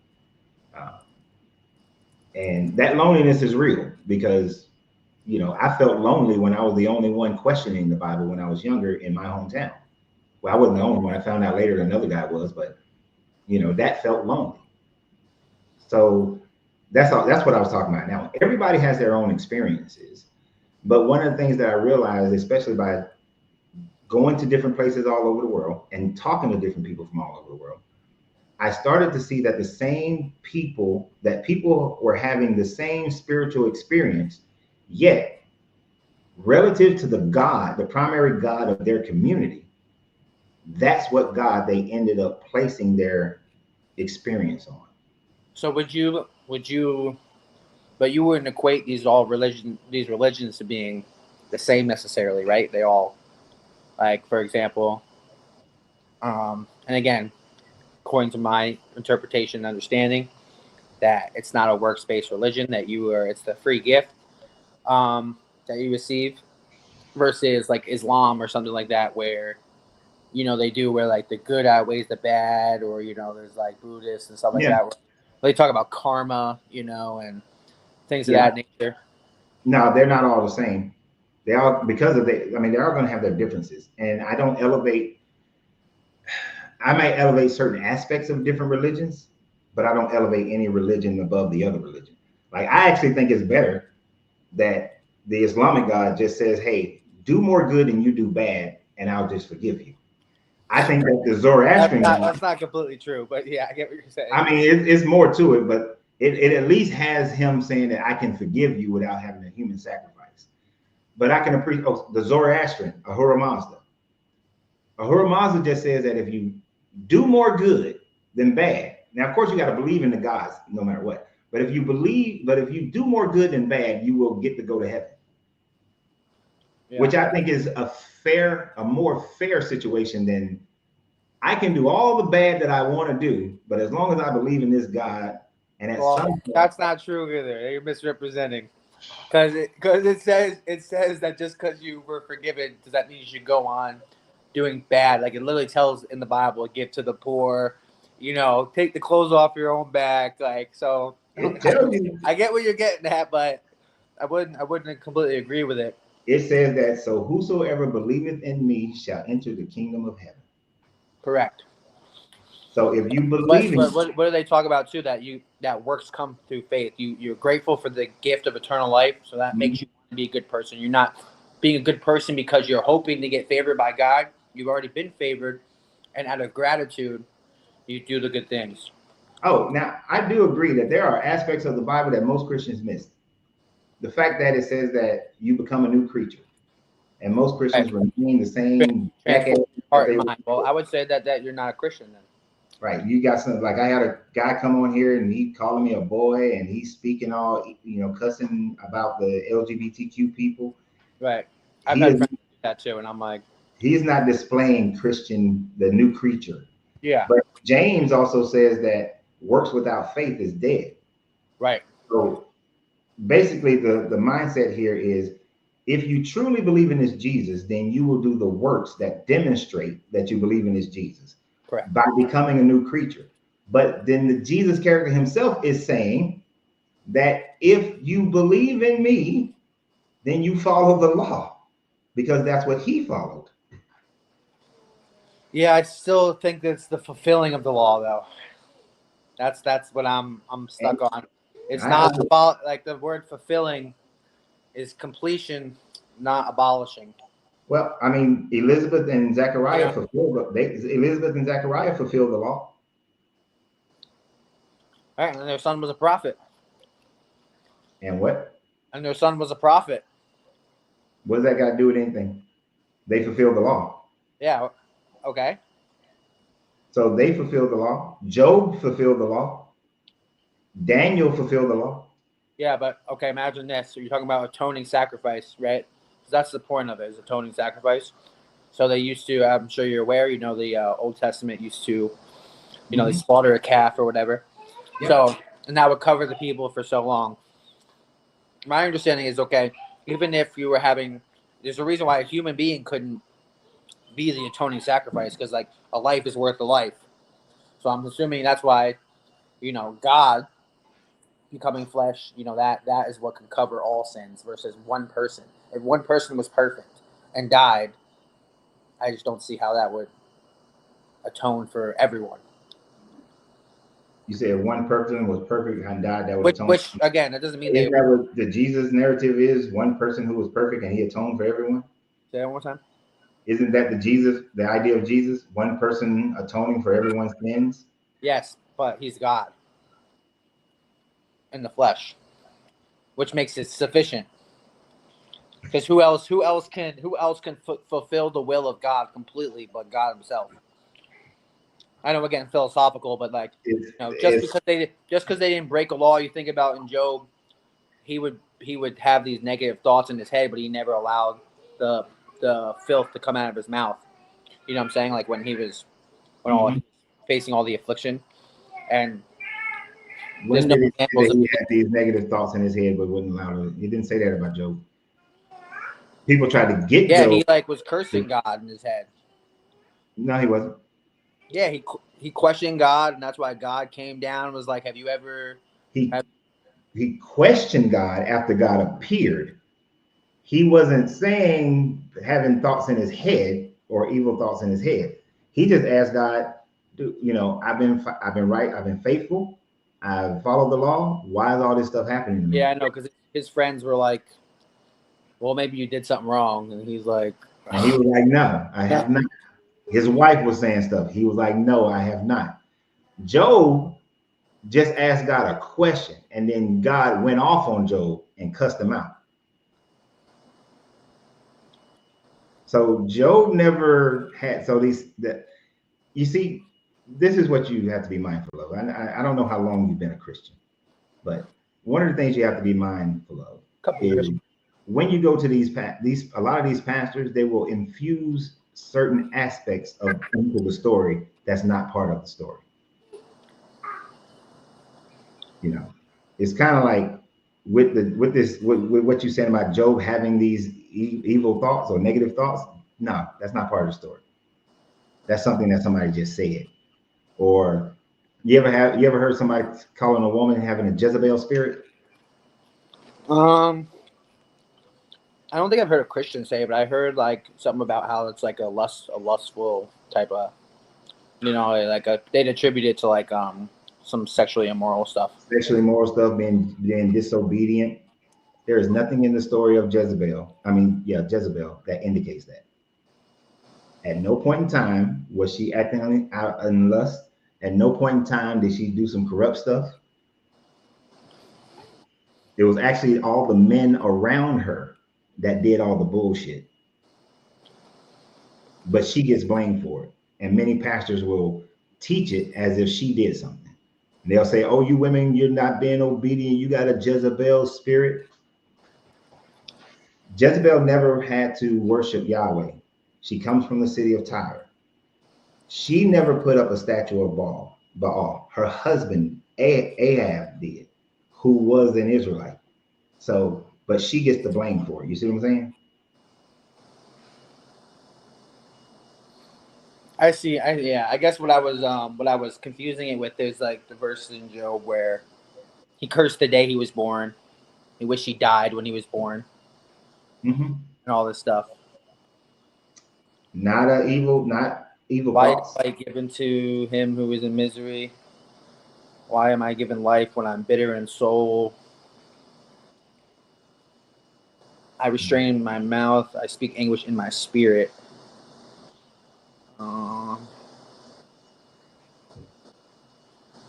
Yeah. You're not going to find where Job was having some evil thoughts. No. Job was asked I agree. He was just broken mentally. Why in the hell did everything go to hell in a handbasket and I was doing right? Yeah. I was following the law, being a righteous man, and my children got killed. Now, let's go back to our original subject. But God rewarded him times however, and he got everything back times. He got more than double of what he had. Correct? I'm about to slap you through this monitor. Good luck. I'm pretty quick. Brandon. Yeah. Brandon. I heard your baby crying in the background. Oh no, he's chilling. No, there's a reason why I said that. What? God, you're gonna say, is he replaceable? Right? Yeah, I get what you're saying. Yeah. But if he did get killed and I got two more, I would be happy that I got two more. And I would still be like Job in anguish and in bitterness, but then getting double would definitely help. Let me tell you, I've counseled many people who have lost children. Yeah. And couldn't imagine. having more children does nothing to take away the pain of losing the other child. Oh, I mean, I don't think that Job is. I don't think that he was So, that all suddenly forgot about them or anything like that. so do you think it's right? A good God allows for Job's children and servants to be killed on a bet that was initiated by that God. It wasn't a bet. It was a bet. Asked for permission, and unfortunately, we live in a fallen world, and Satan had permission to do those things. God didn't do it. Satan did. Who gave him permission? Well, there's unfortunately a thing called free will, basically. Who gave him permission and rules as far as what he could do? He gave him permission to test Job. Right. To kill him, to kill the family, to maim his body, to kill all the animals. In this story, did Satan just roll up and say, hey, you know what? That damn Job dude down there is only acting right because you are protecting him? Or did the Satan roll up to this heavenly council, the Satan come to this heavenly council, and God said, where you been? He said he'd been to and fro. Did you notice Job while you was down there? Who initiated the conversation about Job? Maybe God. Ain't no maybe. God, the God of the Bible, initiates the conversation.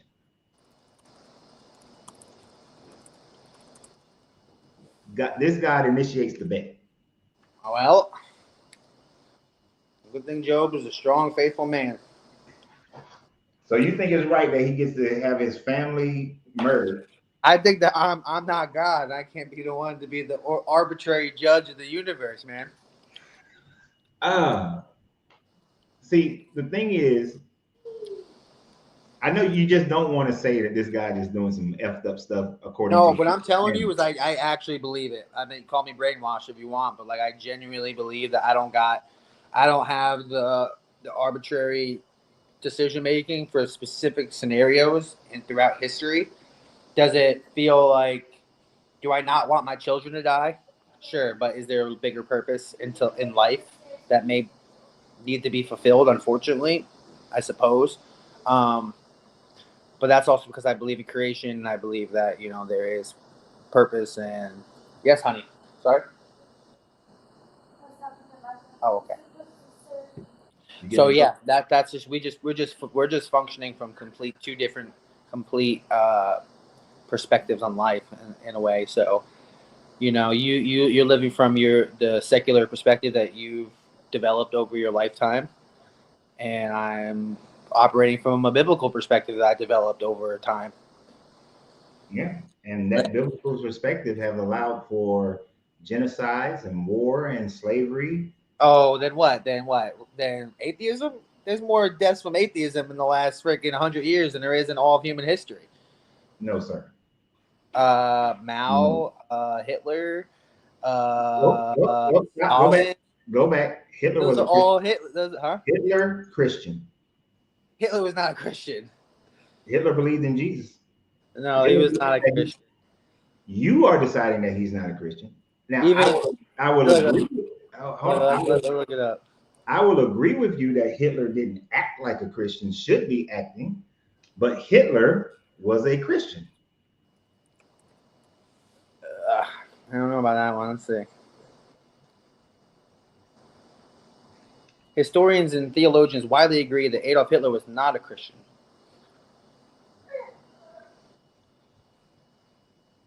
And public speeches.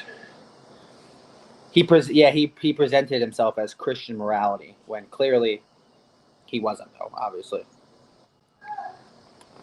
And then we could just go to Joseph Stalin. How many people he killed? 60 million. That man was brought up Catholic. Who? Hitler. Okay, what about Joseph Stalin? Killed 60 million people. Committed atheist. I know we're going anecdotal again, but 60 million people. And he was an atheist. We could talk about Mao in China.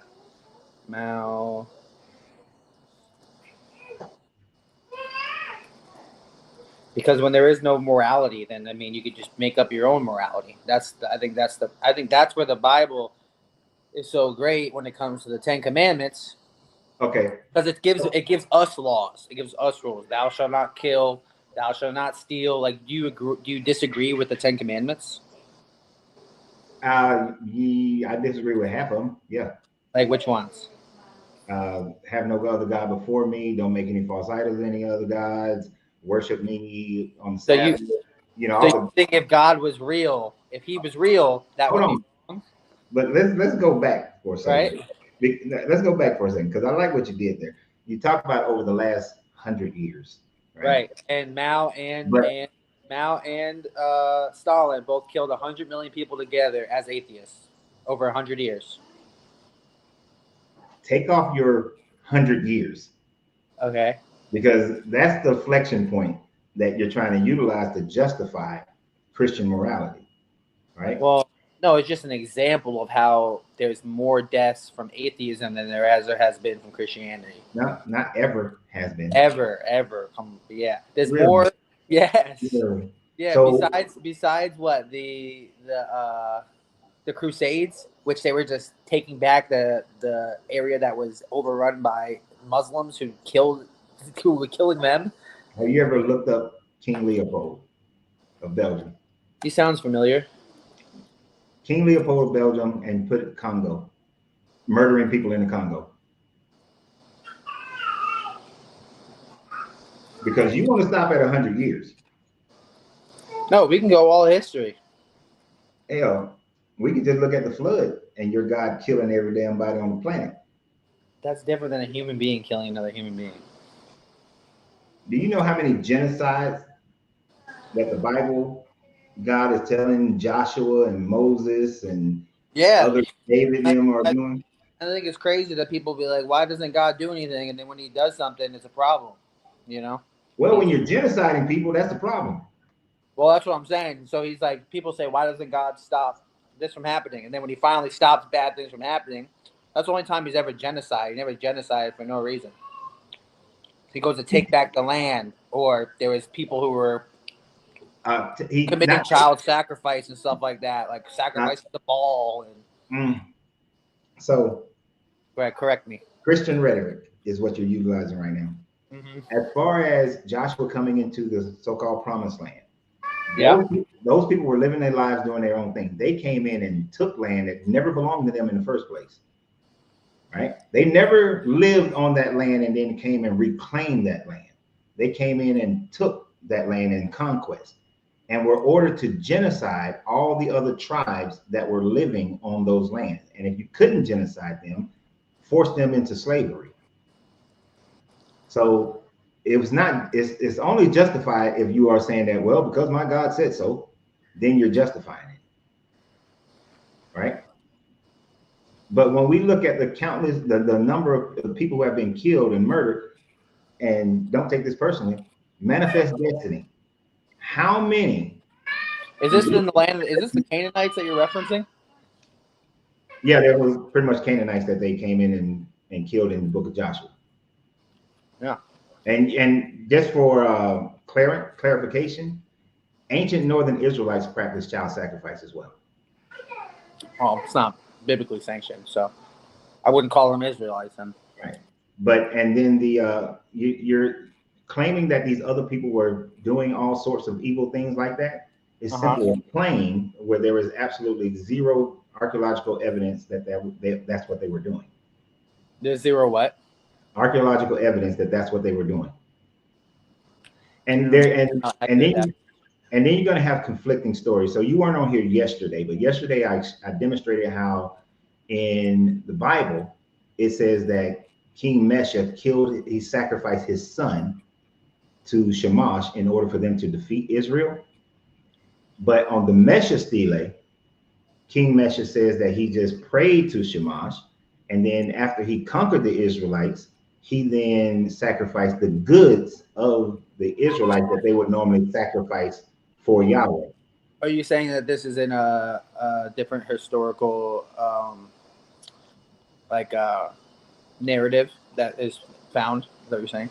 Yeah. So what I'm saying is that the Moabite, the people of Moab, their version of their war against the Israelites, Uh-huh. Mesha never sacrificed his son. But Mhm. the Israelites, their version is that Mesha sacrificed his son. Oh, well, that doesn't necessarily mean it didn't happen. I mean, And, everyone. I mean, it's and historically true that you always write to make yourself sound better. exactly. So the Bible wrote to make itself sound better as well. Well, it's inspired word of God, so it wasn't. It was. That idea of it being This is the only arbitrary true book right here. saying that it is inspired by God is a later doctrine that didn't come until about 200 to 300 years after the Jesus character supposedly died. So you're telling me that the Old Testament was under the impression that it was from God? The Old Testament people, they claim that God just told them, but they claimed it. Well, yeah. You can't. That's what all religions are, technically oral tradition to But start. you cannot prove that any of these stories are revealed to man by God or inspired by God. Well, of course, That's an acceptance of faith. God isn't a physical being, so yeah, you can't like go back in time and be like, well, this is God's fingerprints right here. So yeah, Well, I agree with that. But he showed up at Abraham's house for dinner he did. He as a physical being. spoke to him well, he's a spiritual being though. He didn't become flesh. He wasn't flesh physically. They ate and he washed his feet. Right, and he can give the appearance of being a human, but he was never flesh until Jesus came. He wasn't real flesh, like born from a mother's womb, like a real man. He was flesh. Don't whether you're born or not. If you walking around in the cool of the day and you got footsteps. But you're still a spiritual being. He's still a spirit, God's spirit. If you're eating and you're getting your feet washed, if you're wrestling with Jacob, you have a physicality about you. Oh, I agree. But it doesn't mean that he was fully man. But that has nothing to do with it. The fact of him walking I don't know around. where we're going. I don't know where we're going at right now. Well, we were somewhere else just a minute I was ago. trying to be there with the whole killing thing because there are so many opportunities where Christians have massacred and genocided different groups of people throughout Christian history. The Manifest Destiny, the millions upon millions of Native Americans that were either killed with biological warfare from Christians or through straight up warfare from Christians because they believed they had the right to take all their land. The starvation of Native American people by killing all the buffalo so that they can weaken them to take their land. Right, and again, but to say that that's just Christianity would not be accurate. No, the point is that you brought up the moral, the in your mindset, the lack of morality with atheism and them going to kill people. And I'm not saying all atheism kills people. Atheism gives the pathway to do so because it's do as you want. And so does Christianity gives you the pathway to do so. No, it doesn't. How do you think the transatlantic slave trade started? But where does the Bible say that to do that? Leviticus 25. Leviticus 25 verses 44 through 46. And what does that say? That from your you may purchase your male and female slaves from the foreigners who reside among you and the foreigners and from other foreign nations. And context, they're talking about a specific thing in a specific time period. Like let's talk. Like we're talking about the New Testament, for example. There is zero advocation for anything like that. The New Testament, Paul tells a slave to go back to your master and be a good slave. The New Testament says slaves be good to your masters, whether they are good or bad.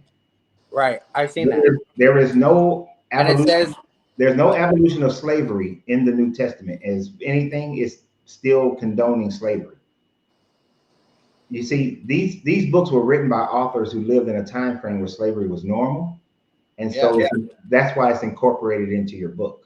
Yeah, slavery's been going on for long. There's slavery right now. Literally, you go into Libya, there's a free slave trade right now in Libya. Yeah, I know. And here's the thing, though. What a lot of Christians like to do is try to cherry pick, as you're doing. Oh, these. You want me to read the whole Bible at the same time? Come on now. You're saying that these laws That was for that certain time frame. So then, don't thou shalt not murder. That should be for a certain time frame as well. You can't pick and choose which parts of the Bible you think you should have Well, to follow there's a and difference don't. between law and writings in the Bible. Like it's not a law to have slaves or to do anything like that. That was written. So if this book says, and God and the Lord told Moses to tell the Israelites, you Right. may At not that wear time, clothes. when Moses was on earth, right? Yeah, that's what he told them during that time, 2,500 years ago.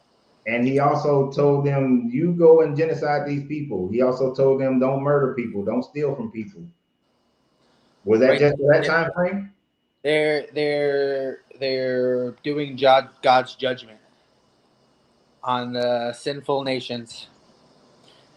So if you think if there's a nation's committing child sacrifice and doing all this stuff, you think they should just continue on to be able to do that, or would it be better to take them out? The Northern Israelites were doing it. Why didn't he take them out?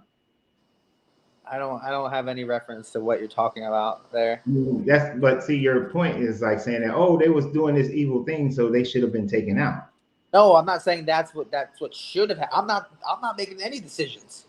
I'm saying that's the justification that we're given. But that's not a good justification. I Because disagree. because then when they take out all these people, as you put it, in some cases they tell them to kill all the babies as well. They tell the Yeah, Israelites but to kill the babies. that's more like a figure of speech, No, because it's even not free speech. yeah, because those same nations show up in the same chapter later. Like when it talks about kill men, women, child, the cows, everything. They and I'm not claiming to know exactly, but from my understanding, it's like a form of like biblical poetry type of deal. Just like how I'd say we both like two football teams. The Patriots slaughtered the Giants last night. Did we really slaughter them? And if someone came 2,000 years later and read that, they would say, "Why would they kill them? It's just a game." Because if you go to that exact verse and chapter you're talking about, this Amalekites or whoever it was that they allegedly killed everyone of, more of them were still there. So when they came and took Jericho and they said, kill everything that has breath and burn the city down, that's not poetic. That's Well, their, yeah, there may be instances where everyone gets killed for sure, but that one that you were saying where they talk about men, women, and children, when he says that, he references children specifically. Those same tribe shows up later in that chapter, so clearly they didn't do that. really? Yeah. It's clearly, if they show up later, Uh-huh. it is not an indication that it was speaking in some poetic form. Mm-hmm. Uh, You're just saying if they just didn't get the job done? they just didn't do the job.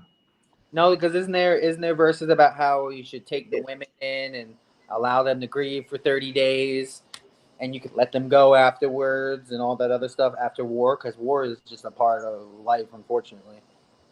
So you're like mixing a whole bunch of different parts of the Bible and trying to make it have univocality, but the Bible doesn't speak in one voice, right? You got I multiple agree. voices that the Yeah. Bible is speaking in, and one of the reasons why you have it where different tribes show up again in the Bible is because the different authors are writing at a different time. So like David supposedly genocided the Edomites, but then the Edomites show up later. Because at the time frame that the Bible is being written, when it's being written at that later time frame in around 400s, the Edomites are around. So in order to justify their writing, they have to put them back in there.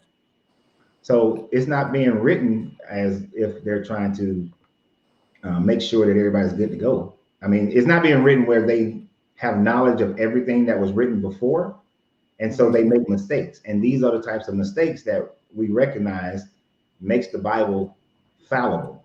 There is no mistakes. The Bible's infallible. Inspired word of God, baby. I can point out so many easy, small to large. And I'm sure I can find someone that can reconcile. You can find somebody who can make some shit up, yeah. No, using biblical passages. Which makes it contradictory. So how often are you live? Monday Like, through is there like Friday. specific? Is there like specific times and days and whatnot? Monday through Friday, I start at 12 noon Eastern Standard Time. Damn, man, you're on this thing, huh? Yeah. Now this Thursday and Friday and Monday, I won't be live because I'm traveling. Uh-huh. So those ones are not. And and I'm on the StreamYard thing right now. So what's your? Because I don't follow you or anything, but you popped up on my like normal feed. What's your YouTube channel? It's called Deconstructing Christianity, but it's easier to just search at Coach Renz 33 RENZ 33. I'll type it in deconstructing Christianity first, and then I'll type it in afterwards. And then what is it? Coach something. Renz RENZ. Okay, I got one last question for you before I go. Okay. So, I know I was presuming atheism, but so do you think that then that there is no, because science says that the universe had a beginning. So do you believe that beginning just happened, or do you think something caused that beginning? There is no beginning to the universe. That's a misunderstanding. Oh, that's not true. No, the overwhelming majority of astrophysicists are leaning more towards the infinite singularity theory. Not I don't know if that's accurate. so. Yes, it is because so what people have taken is that they, in a rudimentary understanding of the Big Bang, they understand the Big Bang was the creation of our known universe. But now that we are able to look further, the more and more we look further out and we see singularities within our own universe, there is the theory is that there are multiple singularities that happen within universes, and it's a continuous expanse of singularities that go back, and there is no beginning. So then okay, yeah, I've never heard that before. And what I'm seeing is it says the Big Bang is the beginning of the universe. The universe began 13.8 billion years ago. Okay, so and yeah, it says the spot is known as a singularity, but it does say that there is a beginning. But I guess so. You hold to the position that it always was and always will be, basically. Yeah, that the universe is with infinite singularities. Because the first, back in the day, the idea was the Big Bang and the Big Crunch, right? And what has been expounded upon since the time of Einstein is that by witnessing singularities, No, I know I'm gonna it's stop. like, I just had but by, a last question for him. That's all. but by witnessing additional singularities happening within our own known universe, then it has been expanded to the concept of singularities happening within universe, and our singularity, our Big Bang, if you will, is just another singularity that has happened within a larger universe that is still mostly unknown to us and will practically always be mostly unknown to us. So an old definition would be our universe, a correct definition would be our known universe had a beginning with our singularity, but that singularity happened within a already existing universe, which that universe happened within an already existing universe and on infinity. Well, I do appreciate your time. I would say that takes a lot of faith to believe, but I think that might take a little more faith than it takes for me with the creator. But to each their own. I do appreciate. All right, buddy, come here. Yeah, I appreciate the conversation. Take care of your son. Yeah. No, thank you for the time. I actually really enjoyed it. Hey, big boy. Say what's up. Stop all that crying. Say Jesus is king. He's gonna be indoctrinated. Don't you worry. Oh, he will be. Yeah, I'm pretty sure he'll be indoctrinated. I can appreciate the fact that you said he will be indoctrinated. Hey, I'm just playing your game. That's all. All right. Yes, thank you for your time. Have a good day, man. Tell your wife thank you for allowing you to be on for as long. I know she wasn't home for most of it. That's why. Oh. All right. Take care. Appreciate you, Brandon. Oh my gosh. Oh, what time is it? What time is it? Oh, hold on for a minute, peoples.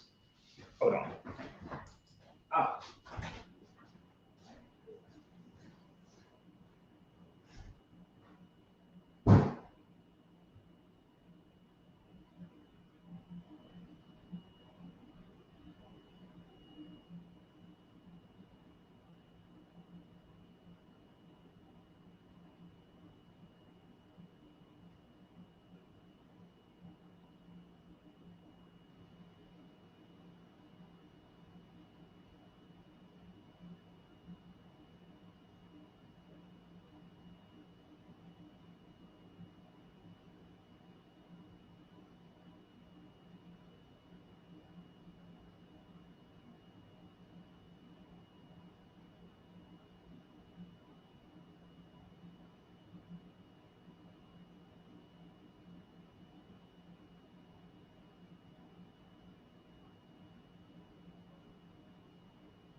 I thought Muhammad was at my front door.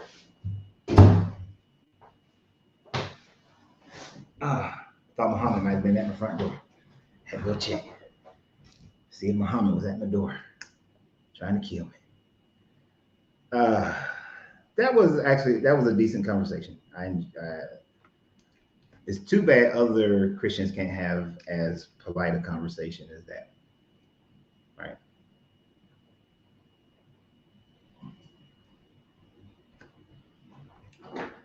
Did you read the what's up, Coach? Did you read the conversation I sent you in Messenger?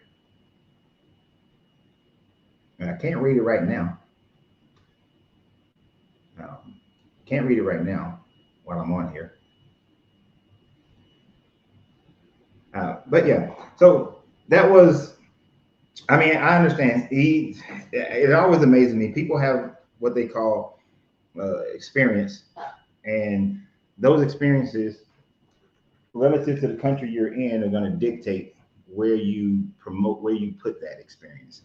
And then once you get caught up into it because you have an emotional connection, you know, he's going to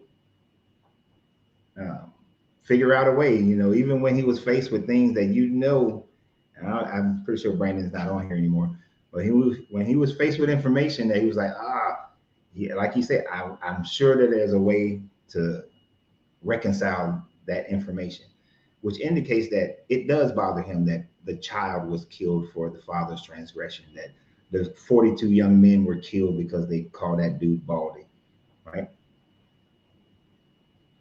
So I don't know what conversation you're talking about, Milkman. So if you can express it, maybe I would appreciate it. I get to be, I'm not trying to sound arrogant, but I get so many messages in Messenger. Can I give you my phone number, sir? Hell no, you can't give me your phone number. Because if you give me your phone number, what you want me to do is call you, and then you will have my phone number. And there is no way in hell I'm giving out my phone number. So that's not happening. Man, he tried to give me trying to get me to give my phone number. They trying to slick get my phone number. You done lost your mind. Ain't nobody. I gave my phone number out some years ago, and the next thing I know, I am getting phone calls from people multiple times every goddamn day. I had to change my number. What messenger are you talking about, Milkman? Are you talking about Facebook Messenger?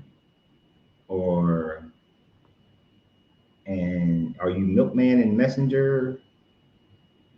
So I need a little more information. Because like I said, I get a lot of messages in Messenger. So in Facebook Messenger, I don't see Milkman. I'm looking in, but I don't see Milkman.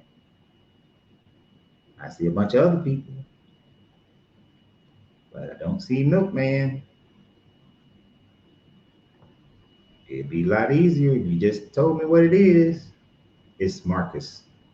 How you think I'm supposed to know who Marcus is?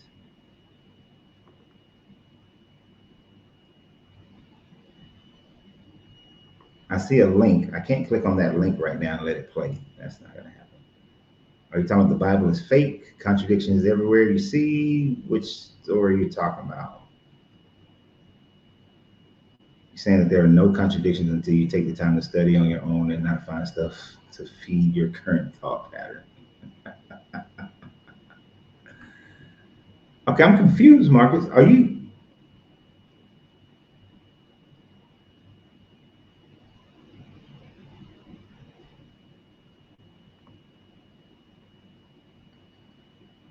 That's what you understand. Marcus, would you rather just come on here because I don't have that creates dead space for me to sit up here and try to read these things. I mean, you posted something that says that there are, you won't be able to find contradiction. People, but you're saying that, but you post something that shows contradictions. You post something that shows contradictions, but then your statement is that there are no contradictions. So I'm a little lost on what your thought process is.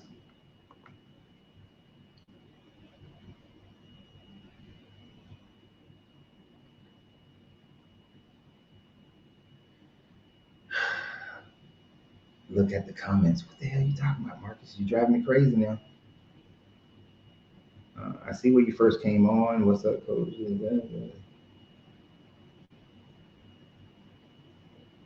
Did you read the conversation I sent you a message?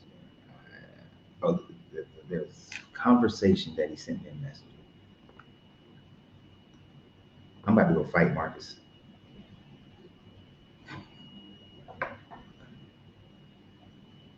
Because I don't, now if you're talking about the link that you put on here, maybe this is what you're talking about. Let me see. People don't want to admit that the Bible has contradictions. Okay. And then I can't read all of this right now, Marcus. I know that there are contradictions in there, but this is not something that I can read right now. I see the person who's saying you take the time to study, you'll see it in the context of what the book is done. Okay, I'm about to fight Marcus. There are contradictions in the Bible. You pointed out that there are contradictions in the Bible. Somebody's saying that you need to study it and you will not see the contradictions, but when you study it, you do see the contradictions. So I agree that there are contradictions in the Bible.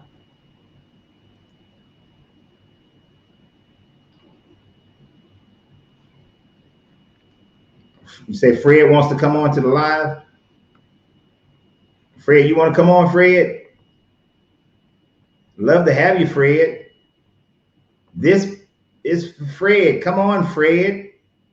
You ran that BS about you couldn't get on earlier because you had to pick your sister up. Come on, Fred.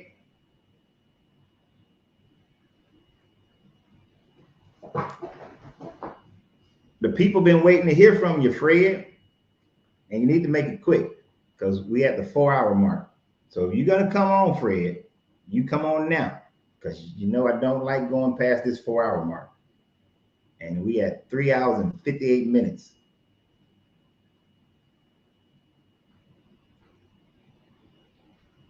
So Fred, be a man.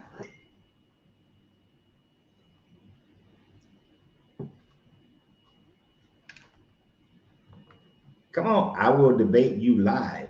I will deal with the people who follow you, sir. Come on live then, Fred. Jump on here. Come on, Cletus. Come on.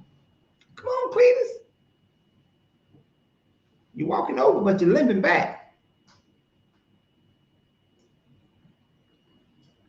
Because I'm at my 4, and Fred, this is the best time to get me because 1, I'm at the 4-hour mark.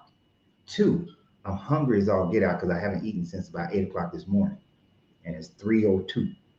So, you know, I might have a little, lapse in the brain because I don't have any food in my system.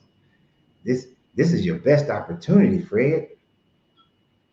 This is your best opportunity. Catch me when I'm weak in mind. I'm dazed. Oh, I don't know what's going on. Fred, this is the best time to get me. Come on, Fred. It's the best time. I'm not feeling at my best, Fred. Click on the link, Fred. Because, this is a Maduro full body cigar. And I don't have that much food in me. I'm a little woozy, Fred. Oh, oh.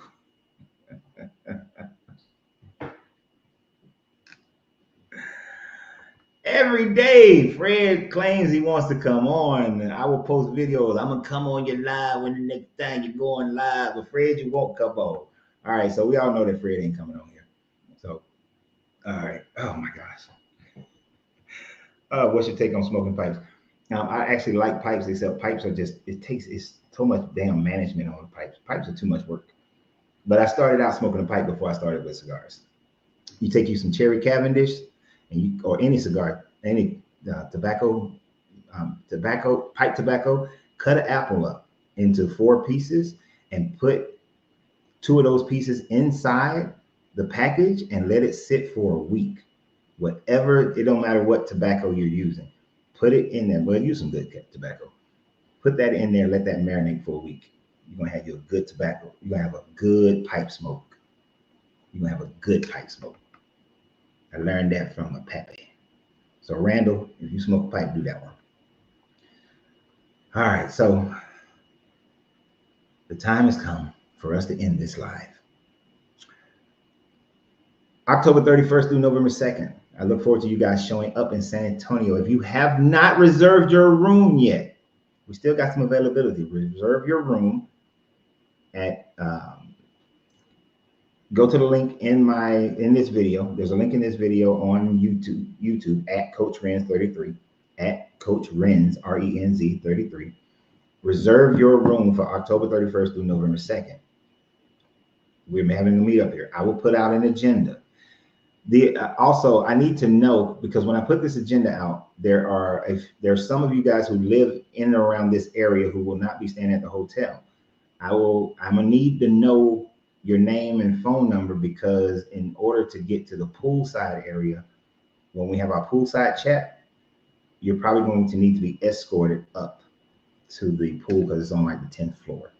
All right. So I'll have an agenda for you guys before I go out of town, before Thursday, which is, oh shit, that's tomorrow then. So I have an agenda out.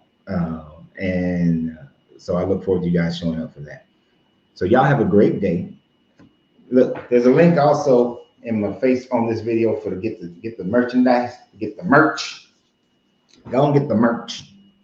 Everybody who donates to the channel consistently through this method, I greatly appreciate you guys for the cash apps that you have sent. Thank you very much. Those who are subscribers and members, thank you very, very much. Appreciate that support as well. Those who do super chats, thank you very, very much. Happy birthday, Dwayne. I did see that. Happy 60th birthday. So let me shout that member out on his happy birthday. So we will reconvene. And Marcus, I'll take a look at this and talk about it tomorrow, okay? Because I'm about to get off. But I will see you guys tomorrow at 12 noon Eastern Standard Time. Y'all have a great day. Like, share, and subscribe. And always remember, you have to free yourself to be yourself, because your greatness is non-negotiable. Good journey, good vibrations. And I'm pressing buttons. I'm hungry. I'm so hungry because my wife made me